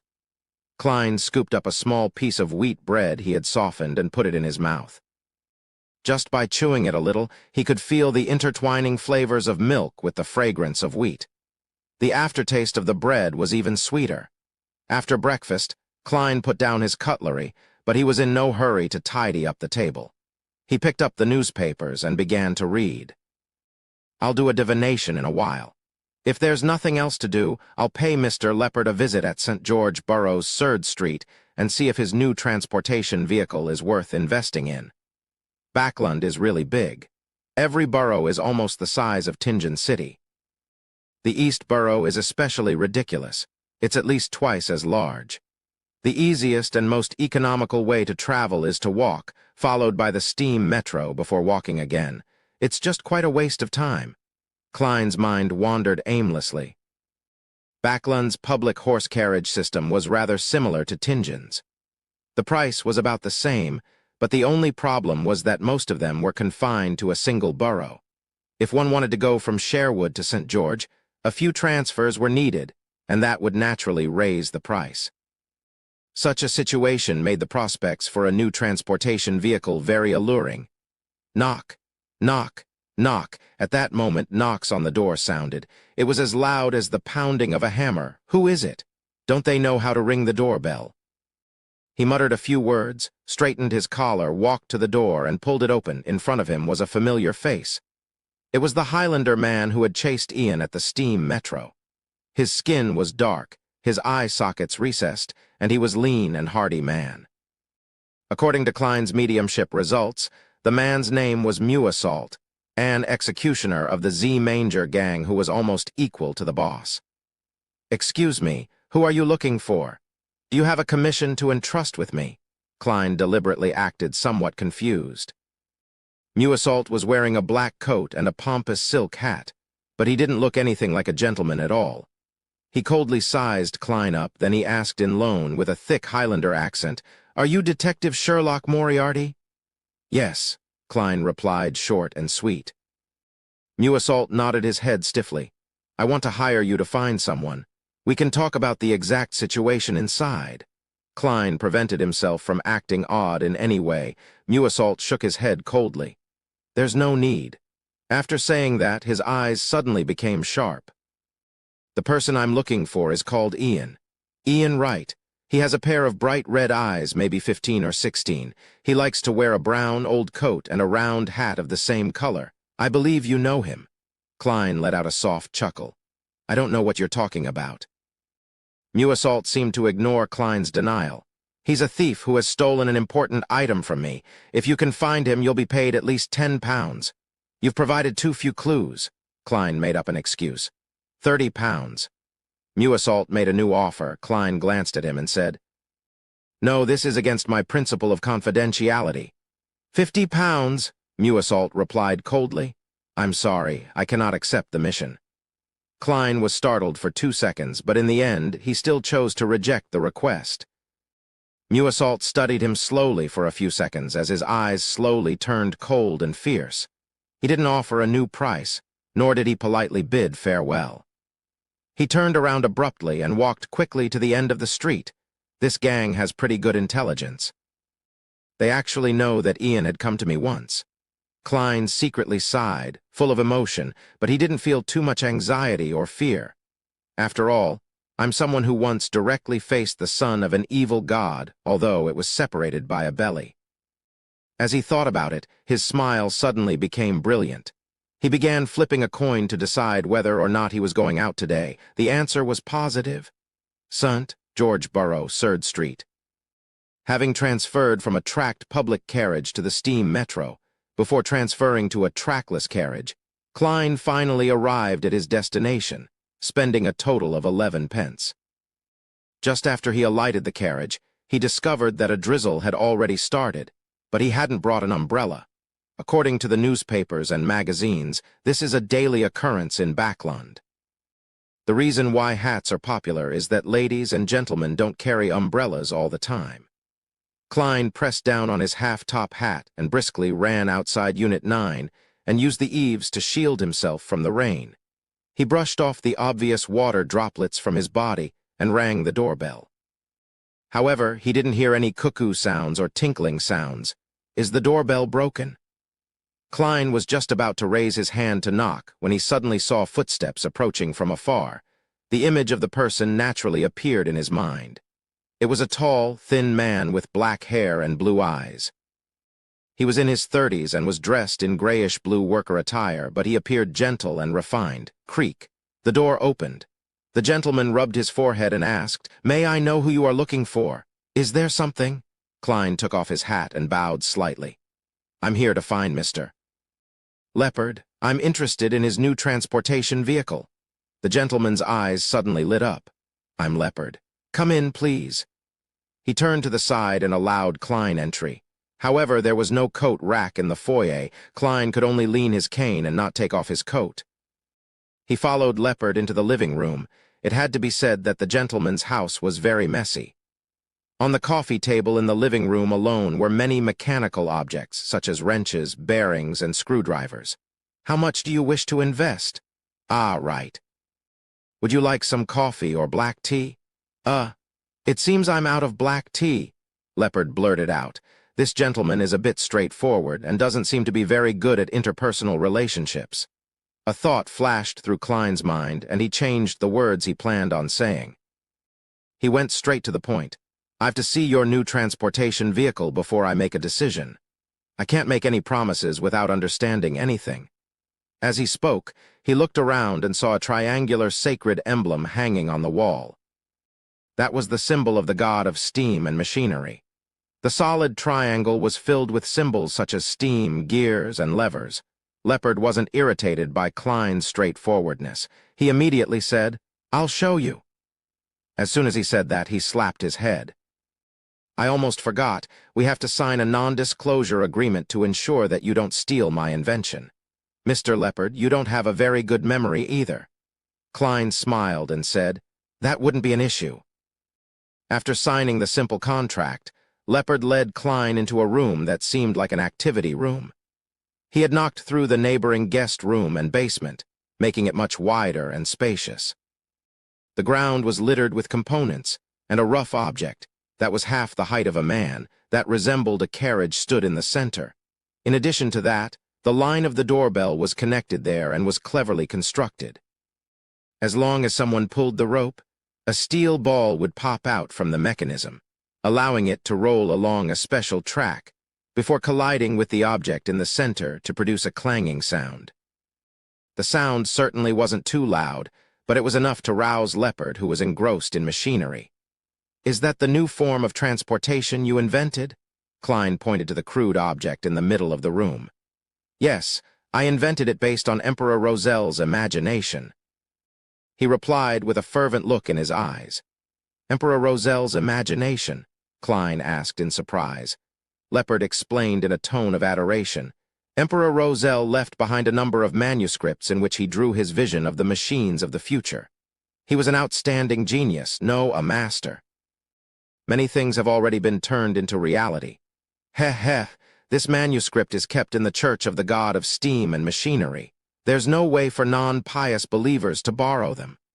Emperor, are you still leaving no stones unturned for others?" Klein's mouth twitched, almost unable to maintain his smile. Describe it in detail. He changed the subject. Leopard led Klein to the crude metallic object and opened the door. "This is a transportation tool that doesn't need a horse. The driver sits in the front left seat, continuously stepping on the pedals. Through the levers and a chain connects to the four wheels, allowing the vehicle to roll forward. And on the wheels, I used inflated rubber which can make the journey smooth. So it's a human-powered car." Klein couldn't help but lampoon. He said with some deliberation, "With such a huge carriage and at least 4 passengers, it would be impossible to travel that far just by relying on human strength alone. That's exactly my next goal, to reduce the weight and expand the lever a few times. However, my financial situation isn't at its best. I can't fund any more attempts." Leopard looked hopefully at Klein. "Why not consider other methods, such as using steam as the driving force?" Klein slowly organized his words. Leopard shook his head. "There have been people who have invented that, but it has a very huge body, making it difficult to drive it along many streets." That was exactly what Klein was waiting for. "Then, why don't you just do something simpler? For example, have only 2 wheels with only one person without an outer shell." "You mean something like a bike?" Leopard asked in thought. "Rozel's manuscript has that." Klein nodded heavily. "Yes. Those bikes which other people have invented aren't very practical. Simplifying this seems like it might work. It will really seem different, but who would buy it?" Leopard said to himself. Klein didn't hesitate to provide him with a direction. "The postman, the working class who have a bit of savings, the businessman who doesn't need to look respectable while hoping to save money. There are many of them in Backland." Leopard thought for a moment, then nodded slightly. "I can try, but I don't have the money for spare parts. I'll invest 100 gold pounds. In addition to my suggestion just now, I'll take a total of—" Klein hesitated to say 10% of the shares. 15% was better. After all, 100 pounds was, strictly speaking, not much. "You can have 35% of the shares, but that's only limited to the bike concept you described." Leopard spoke out first, afraid that Klein would make an unreasonable request. "Deal," Klein immediately laughed. "We'll first draw up a simple contract and settle this matter. Afterwards, I'll find a lawyer to make a formal contract and add some detailed terms. For example, if there's anyone else who wants to invest, they must first get my consent." "No problem," Leopard replied impatiently. All he wanted was to buy his spare parts as soon as possible. In the gloominess brought about by the drizzle, Klein returned to Sherwood Burrows, Minsk Street. He entered the house and went straight to the bathroom on the first floor and resolved the problem of his bloated stomach. Splash. As the water echoed, Klein bent down to wash his hands. At that moment, an image appeared in his mind. The mirror in front of the sink reflected his lowered head, dim surroundings, and a pair of eyes to his side. A pair of eyes, chapter 228, The Mastermind. Almost instinctively, Klein bent his knees and rolled sideways toward the bathroom door. "Sue," a small black-feathered arrow stabbed into the wash basin. The arrow seemed to be made of bone and suffused a blue luster. It was extremely beautiful. If Klein had hesitated in any way, he definitely wouldn't have been able to escape this sudden attack. After rolling for a moment, Klein reached into his pocket and attempted to pull out a few tarot cards. But at that moment, he felt a gust of wind engulf him. Through the corner of his eyes, he saw a black figure quickly closing in on him at high speeds. It appeared in front of him in an extraordinary pose, as he tightened his foot and kicked out from bottom to top. Realizing that he couldn't avoid the attack, Klein quickly gave up on his previous intentions and used his elbow to block the attack. With a bang, he felt his entire left arm go numb, and his body was yanked over just like in the sport squash that the middle class loved to play the most, or like a soccer ball that was now popular among the lower class. What immense strength! Klein's heart tightened. Without being flustered, he adjusted his body in midair and changed his posture, barely maintaining his balance as if he was performing acrobatics. Pa, pa, pa.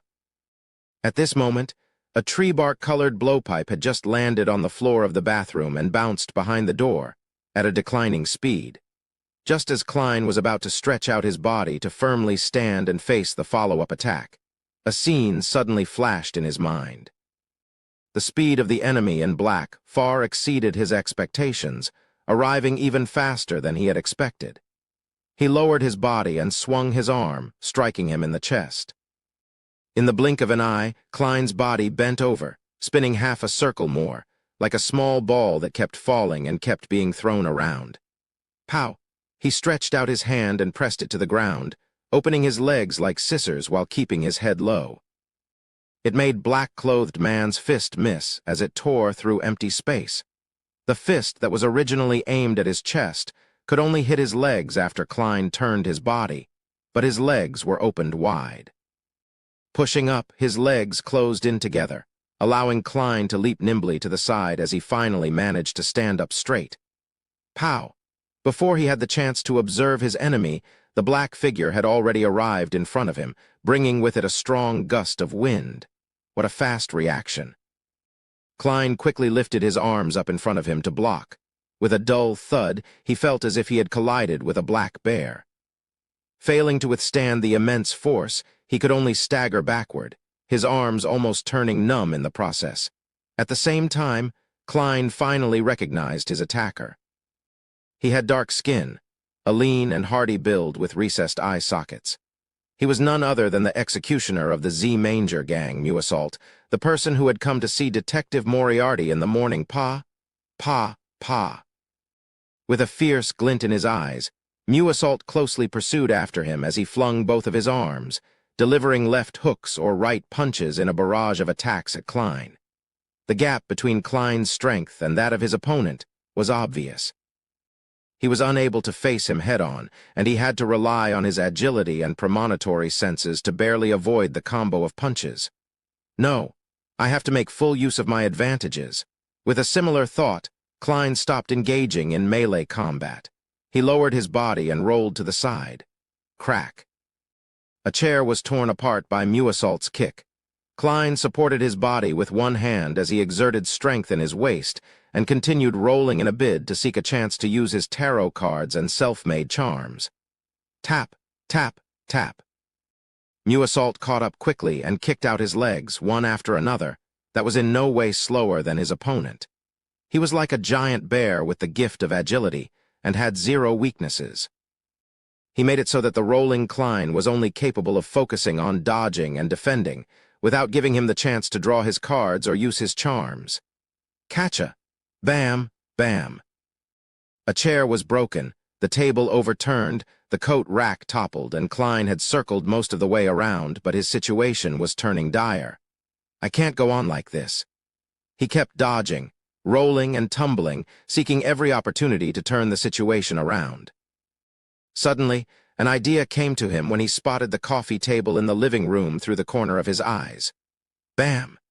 Klein defended a blow with one arm as jumped back towards the living room while enduring the pain.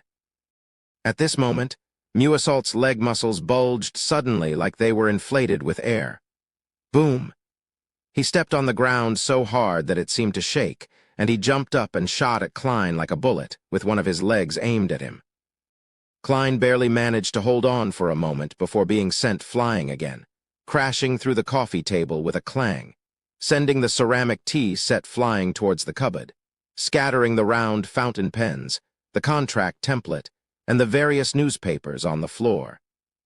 Seeing that the detective in the black double-breasted coat was weakened from the impact and momentarily unable to stand up or roll, a fierce glint flashed in Muesalt's eyes. He slid forward, pushing his knee out amidst the shattering sounds of the porcelain. Klein's eyes turned dark as he watched this scene. He was already holding a contract template in his hands. He had fled to the coffee table in the living room, ignoring the warnings his premonition was giving him, solely to pick up a contract template or newspaper. When he saw Muesalt's knee coming at him, Klein's wrist shook. At that moment, a scene appeared in his mind once again, a scene with Muesalt's neck twisted backward. Klein slightly pressed his wrist, shaking out the contract template in his hand. The contract was like a dart made of fine steel as it shot at Muesalt's throat. At that moment, the distance between the two of them was less than a meter. Moreover, as Muesault closed in, the distance between them was decreasing. A white item was reflected in Muesault's eyes as he instinctively tried to jump back to dodge it. Oof! The contract stabbed right through Muesault's throat, penetrating his windpipe.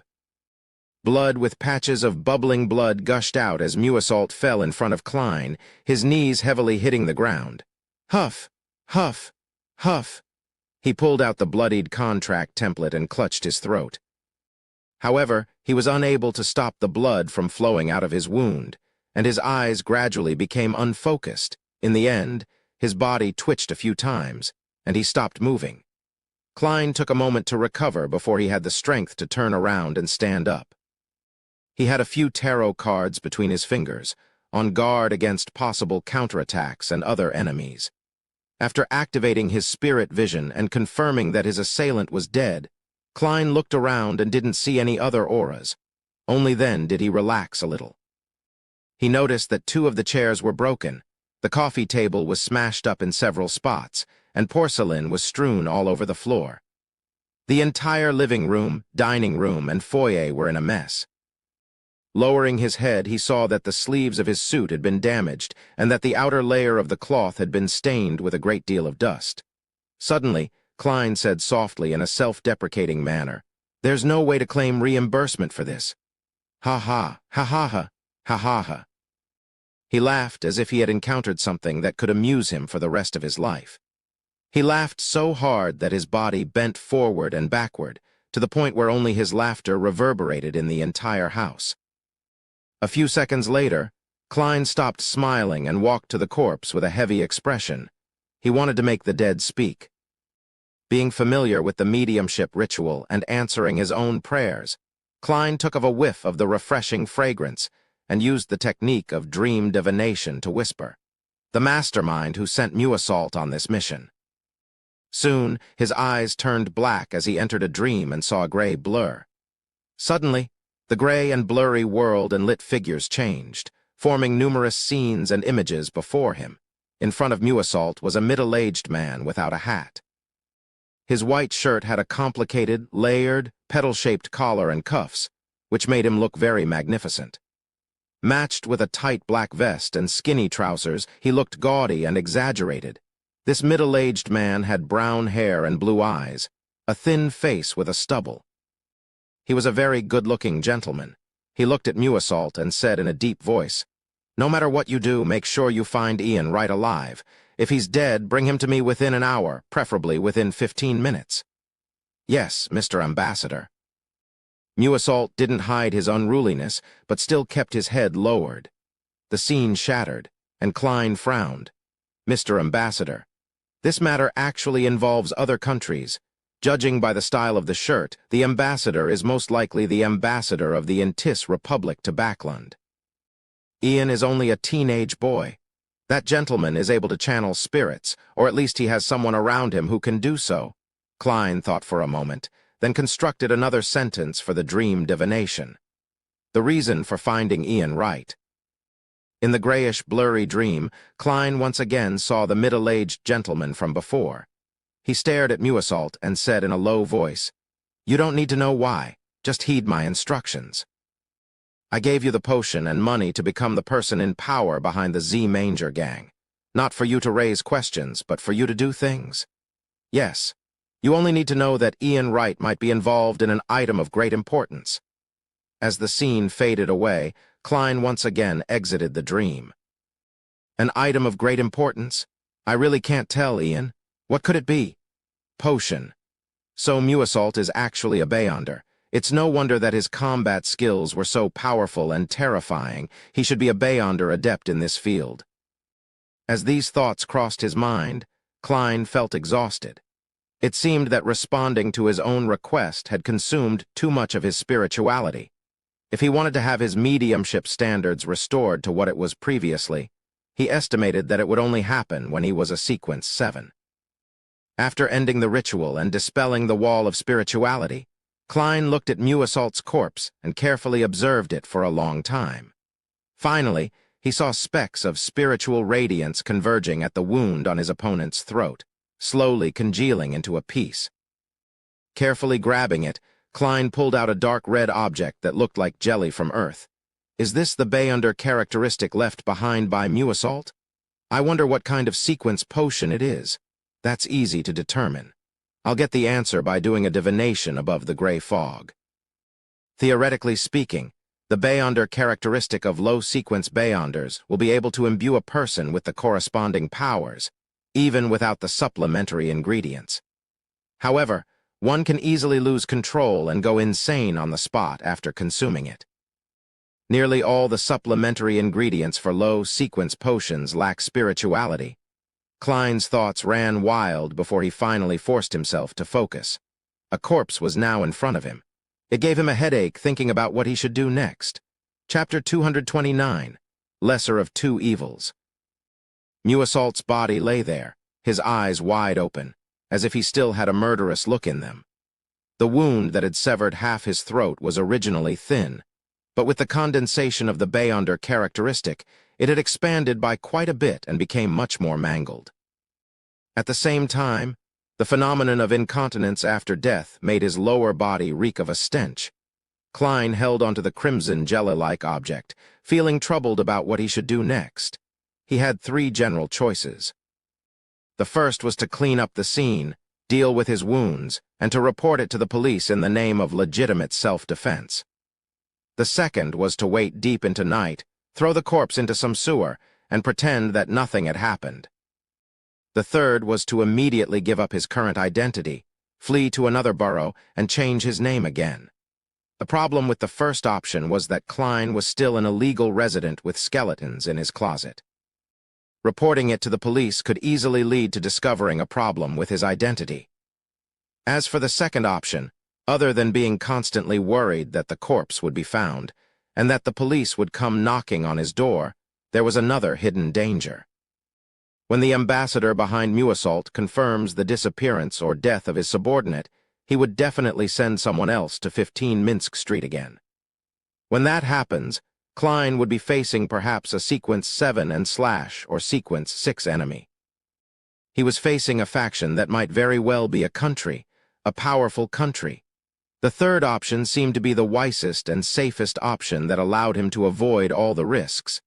But there was also a downside, and that was that the portrait of Klein was likely to be posted, making him wanted. Furthermore, it would be a portrait of his undisguised self, which Mrs. Sammer next door, his neighbor Lawyer Jurgen, and others would describe. Once the wanted notice was published in the corresponding newspapers, even if it was limited to the greater Backland area, Klein would very likely be recognized by Dolly and the other Nighthawks. That would make the problem become even more troublesome. As this matter involved in C. Zengwell and sealed artifact 0-08, it was highly likely that he would be pursued by an expert at the level of a high-ranking deacon. Of course, the third option had a separate branch which was, of course, to hide the body and dump the evidence into the sewers, and then try to escape. However, there was also the risk of becoming wanted when the ambassador couldn't find Klein. He could order the members of the Z-Manger gang to call the police and use the official forces of Backlund to search, and if he could track Klein down, that would be the same as the second option. After thinking about it, Klein quickly came to a decision: divination. Of course, he was inclined towards a particular option already, the lesser of two evils. The first option was relatively less risky, and it allowed him to take the initiative to a certain extent. Through exposure, he could attract the attention of the official factions and suppress the ambassador's subsequent actions from being too maniacal. He took out a piece of paper and wrote a divination statement. After that, Klein took out a spirit pendulum from his left wrist, causing the topaz pendant to naturally hang down over the surface of the paper. I should make a police report. I should make a police report. After he finished his silent incantation, he saw the spirit pendulum rotating clockwise with weak amplitudes and a relatively high frequency. This indicated a positive response. After divining the other two choices in turn and obtaining a negative answer from both of them, Klein no longer hesitated and began to deal with the scene. He put on a pair of black gloves and began to search the corpse. He found a sharp dagger, a small stack of cash, a pack of cigarettes, a lighter, and some miscellaneous items. Klein put the rest of the items back in place, took off his gloves, held the dagger in his hand, and stabbed it into Muassault's throat wound, destroying its original shape. Then he wore his gloves and let Muassault grab the dagger. After doing all of this, Klein gathered together the Muassault's Beyonder characteristic, the self-made charms, the tarot cards, the blood-stained contract, the paper on which the divination was written, and the various materials he carried around with him, and put them in a paper bag. Then he summoned himself in a ritual and transformed into a special spirit. Carrying Azek's copper whistle, he felt himself become stronger and more corporeal. Klein picked up the paper bag, ended the summoning, and returned to the world above the gray fog. He placed the items from reality behind the fool's high-back chair for the time being, leaving Azek's copper whistle as well. Then he relaxed himself as he stimulated the sensation of descending rapidly and re-entered his own body. The reason why Klein didn't burn the blood-stained contract and the piece of paper on which he had written the divination statement was because he was afraid that, after the report was sent to the police, the matter would be transferred to a special department, and a powerful Beyonder would engage in divination pertaining to the situation. However, with the gray fog's interference, even if the eternal blazing sun were to personally descend, he wouldn't be able to obtain a productive answer. This was also the reason why Klein placed his weekly review and summary above the gray fog after his spirituality was greatly enhanced after advancing to Sequence 8. Right now, he couldn't afford to take on more suspicion and deeper investigations. After removing the wall of spirituality, the wind that suddenly stirred blew away the remaining smell of the ritualistic materials. The items related to the domain of mysticism and Beyonders that were left behind on Klein's body and in the entire house were the candles that were silently burning in front of him. But this time, he chose ordinary candles. Since he was praying and summoning himself, there was no need to be so meticulous, and in a family, having candles was a very normal thing that matched the era, even if he was the only bachelor in the family. After extinguishing the candles and returning them to their original spot, Klein took out his golden pocket watch, snapped it open, and estimated the number of minutes since Muassault's death, and added the minimum amount of time it would take for the police to send people to investigate and report back. He wanted to ensure that even if a Beyonder came to investigate, an hour would have passed since Muassault's death. In mysticism and in the domain of spirit channeling, this was an important time point. Beyond it, the information available was very limited and vague. For example, one could discover, through mediumship, that the person who killed Muassault was Sherlock Moriarty. However, they couldn't get the specifics of the death. As for whether or not his opponents could divine if Beyonders were involved, Klein wasn't worried at all, because the main factors involved, the bloodied template contract, were above the gray fog. Even his premonition and combat abilities would also be obscured, as the opponent's divination would definitely point towards the mysterious space above the gray fog, and would certainly suffer from interference. Fortunately, I'm also a professional. It feels like I've really become Moriarty. Klein re-examined the scene, making sure that there were no problems, and began to walk with his eyes fixed on his pocket watch. After the estimated time, He put on his gold-rimmed glasses and waited for a few minutes before he opened the door and went out. The sky in Backland had already gone dark, and the gas lamps on the street lit up the rain. As a middle-class neighborhood, Minsk Street was often patrolled by the police. Klein waited for a while, then spotted the target and went up to meet them. They were two low-ranking constables with only one chevron on their paulette. They held guns, batons, and were holding up an umbrella while looking around. "Officers, a criminal attacked me," Klein shouted with great skill. His unkempt appearance made the two constables place importance on the matter. They each took out their batons and looked warily to the side. "Where's the criminal?" the round-faced, brown-eyed cop asked in a deep voice. Klein pointed to his house. "He sneaked into my home and tried to kill me. In the fight, I accidentally stabbed him to death. The two constables exchanged looks and looked at Klein with scrutiny. "Take us there." "All right." Klein acted like he had just survived a disaster as he led the two officers to 15 Minsk Street, took out his key, and opened the door. The two police constables first saw the chaotic scene before noticing the corpse laying on the ground. They noticed the hideous wound on the deceased's throat and noticed a bloody dagger. "Watch the scene. I'll return to the station and report it to the inspector," another constable said to his round-faced, brown-eyed colleague. "All right." The round-faced, brown-eyed constable cast his gaze on at Klein, his face and body language revealing his wariness and caution. After a while, a sergeant dressed in black and white checkered uniform with 3 chevrons on his epaulette arrived with the constable from before and 2 other subordinates. The constables investigated the scene, and while searching for clues, the sergeant with a short brownish-yellow beard under his chin brought Klein to the side and began asking some preliminary questions. "Name?" "Sherlock Moriarty. This is my rental receipt for half a year." Klein had long prepared all of this. The sergeant gave him a casual look and continued asking, "What's your occupation?" "Private detective," answered Klein frankly. The sergeant frowned and said, "Do you know the deceased? Do you know why he attacked you?" "I know him. His name is Muassault, and he's the executioner of the Z-Manger gang." Klein didn't wait for the sergeant to ask any further questions as he continued. "I had previously accepted a job from Ian Wright, who asked me to investigate his former employer, Detective Z-Real Victor Lee. This matter happened to be related to the Z-Manger gang and Muassault. I tailed him and found out that he was secretly meeting a gentleman who appeared to be of significant standing. Muassault addressed him as Mr. Ambassador." After saying that, Klein was unsurprised to see the sergeant's expression change. "Ambassador. Do you know his name?" the sergeant asked in a deep voice. "I don't know, but if I saw his picture, I'd definitely recognize him," Klein told the truth. "This morning, Muassault came to me and asked me to seek Ian Wright. On the basis of my professional ethics as a private detective, I refused him, and when I got home in the evening, I was attacked and almost killed by him.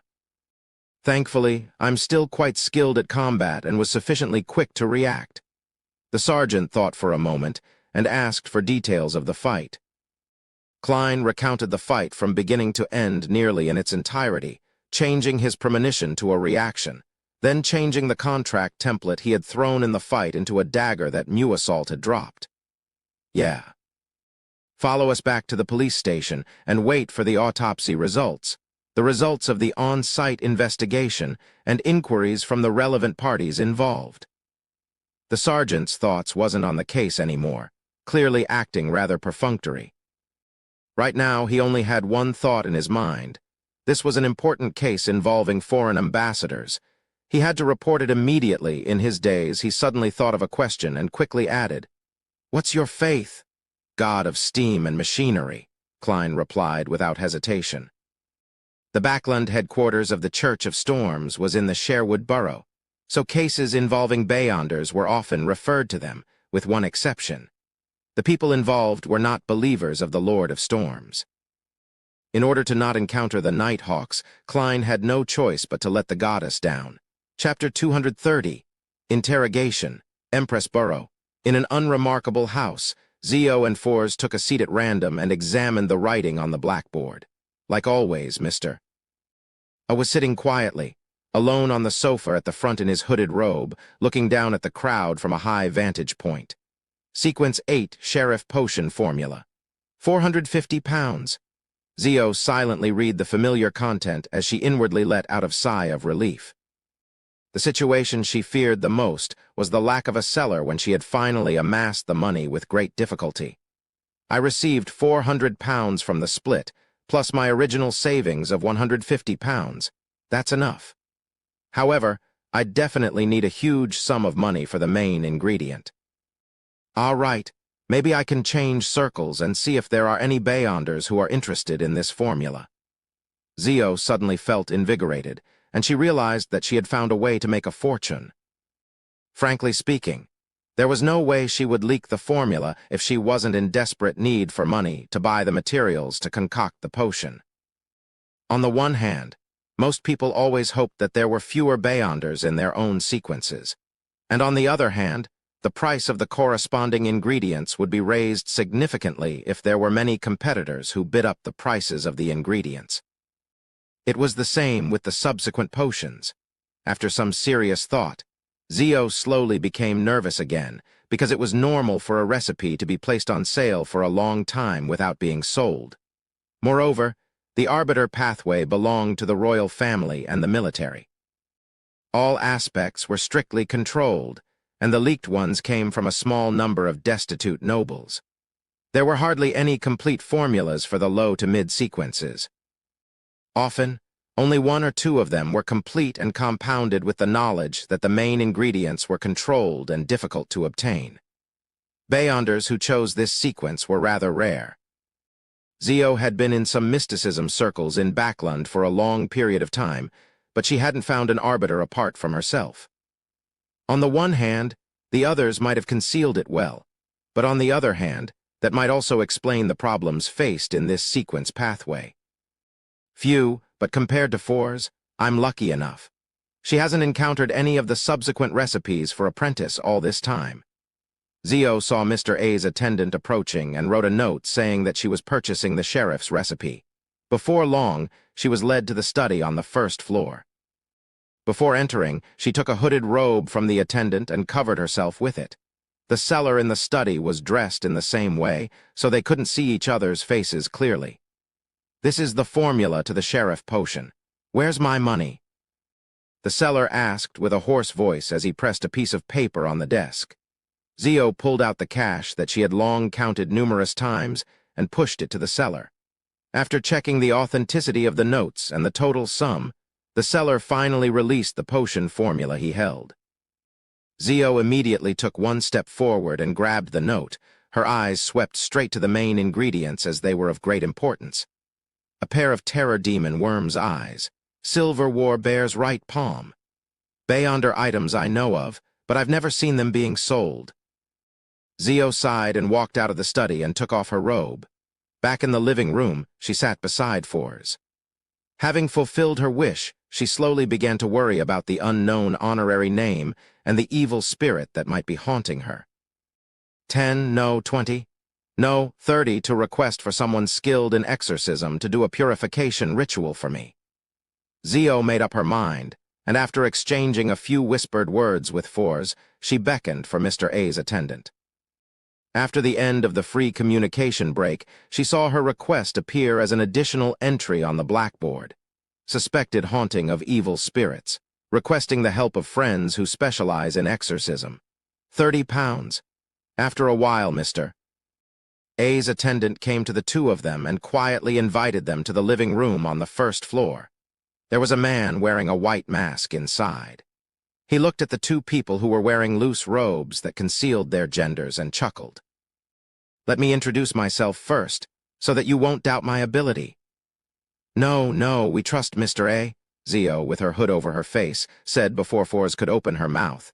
She deliberately suppressed her voice to prevent her childish voice from revealing her identity. The man with the white mask spread his hands and laughed. This is my habit. I am a believer of the sun. As you know, this is not common in Backland or in the entire kingdom. It is only through moments like this that I can live as my true self. Due to the great conflict between the Church of the Eternal Blazing Sun and the Church of Storms, the former had never been able to obtain the right to proselytize in the Lone Kingdom. A believer of the sun, Forz's languid look instantly vanished.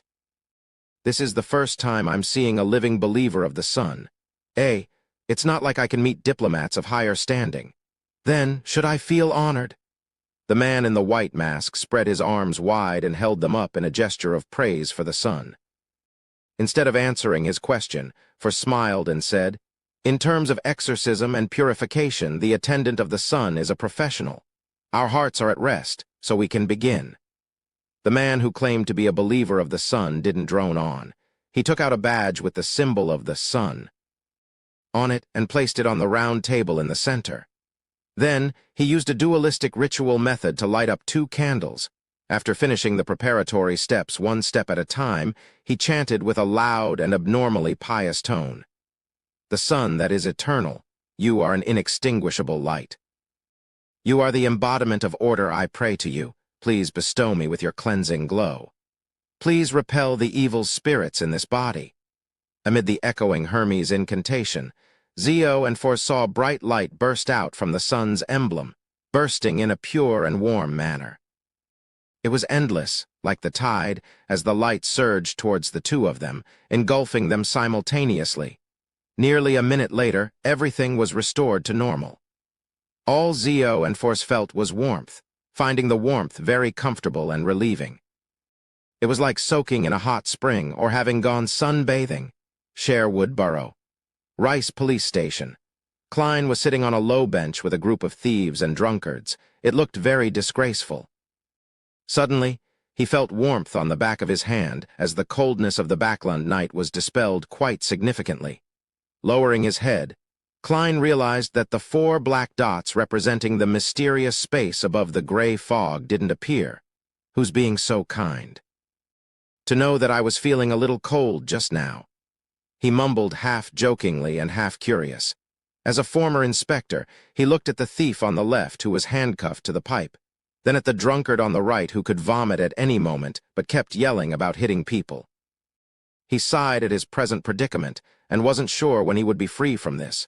There should be another test after this, and then I'll be fine once I pass it. I hope the police will have their attention on the ambassador and the Z-Manger gang and ignore my origins as a puny detective. In theory, there's a high chance for that, as long as Mrs. Sammer, Mr. Jurgen, and the others don't say anything of interest to the police. Yes, they have only just met me, so it's impossible for them to know too much. Muassault's Beyonder characteristic was taken away by me and was hidden above the gray fog. He didn't leave behind anything strange, so no one would be able to discover that he used to be a Beyonder and have questions about my strength. More than an hour has passed. In his self-encouragement, Klein saw the officer with the short brownish-yellow beard walking towards him. "Sherlock Moriarty, come with me to the interrogation room," the sergeant said without further explanation. "Here it comes." Klein stood up and followed. After going around a corner, the sergeant stopped in front of an iron door and gestured for Klein to enter. Klein took a deep breath before exhaling. He yanked the handle and opened the door. It was a small room with thick walls and a small table in the middle. There were chairs on both sides of the table.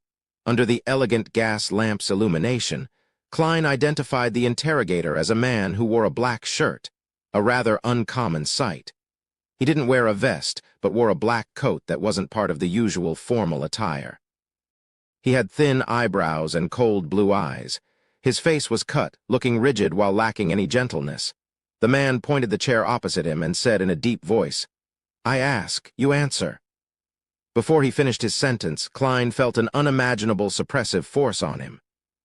He felt that an electric current was tearing through his mind that lashed at his soul with a barbed whip. This feeling was painful and numbing, as though it stemmed from deep within the brain. It was barely resistible, and all he could do was tremble and have his knees buckle. Klein nearly fell to the ground as he hurriedly held onto the table and sat down. His temples felt a throbbing pain. This is the result of Beyonder powers. Ordinary people might have thought of it as a psychological problem caused by nervousness, and the authority of the interrogator opposite them. But Klein had clearly identified that this was a result of Beyonder powers that could directly attack the mind of others. He quickly recalled the information he had seen before and quickly confirmed the target of his suspicion. Arbiter Pathway, Sequence 7. Interrogator, has the matter been transferred to a special department of the military? Klein thought with some relief. As long as it isn't the Nighthawks, everything's fine. Identify the ambassador who met Muassault from these photographs. The cold and unyielding man in black spread out 8 black and white photos on the small table. Klein felt as if the electric whip in his mind was being lifted high, and the warning of extreme pain made it so he didn't dare to lie. Of course, there was no need for Klein to lie. After a moment of identification, he pushed a photo in the direction of the interrogator. It was a middle-aged gentleman who wore ostentatious clothing and looked rather charming. The interrogator glanced at it, but didn't make any response. He once again asked, "Were your previous statements the truth?" Klein felt like he was being forced into a dream. He kept his mind clear and rational, and he didn't yield to the whip in his mind as he sincerely replied, "Nothing but the truth." The interrogator leaned forward with his hands on the small table and said, "When was the last time you met Ian Wright?" Yesterday morning." Klein said with great difficulty, "I tailed Muassault and found the body of Detective Zeriel. As I didn't want to deal with the police, I took Ian to identify the body and told him to call the police. Zeriel's body was located at the sewer entrance at the bottom of Iron Carbon Street in Eastborough."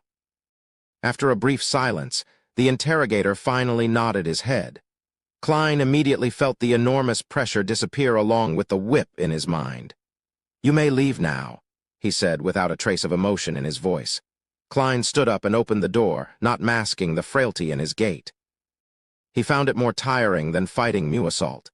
If he made the slightest mistake, his spirit would have been completely crushed, and he would obediently answer any question that the other party asked.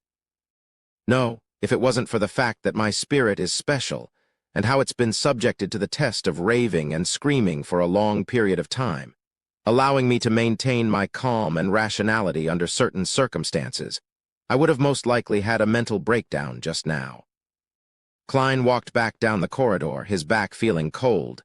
At this moment, the sergeant from before came over and said, "Come with me to fill out some forms. Lawyer Jurgen is waiting to bail you out." Phew! Klein secretly exhaled and completely relaxed. He knew that the danger was over.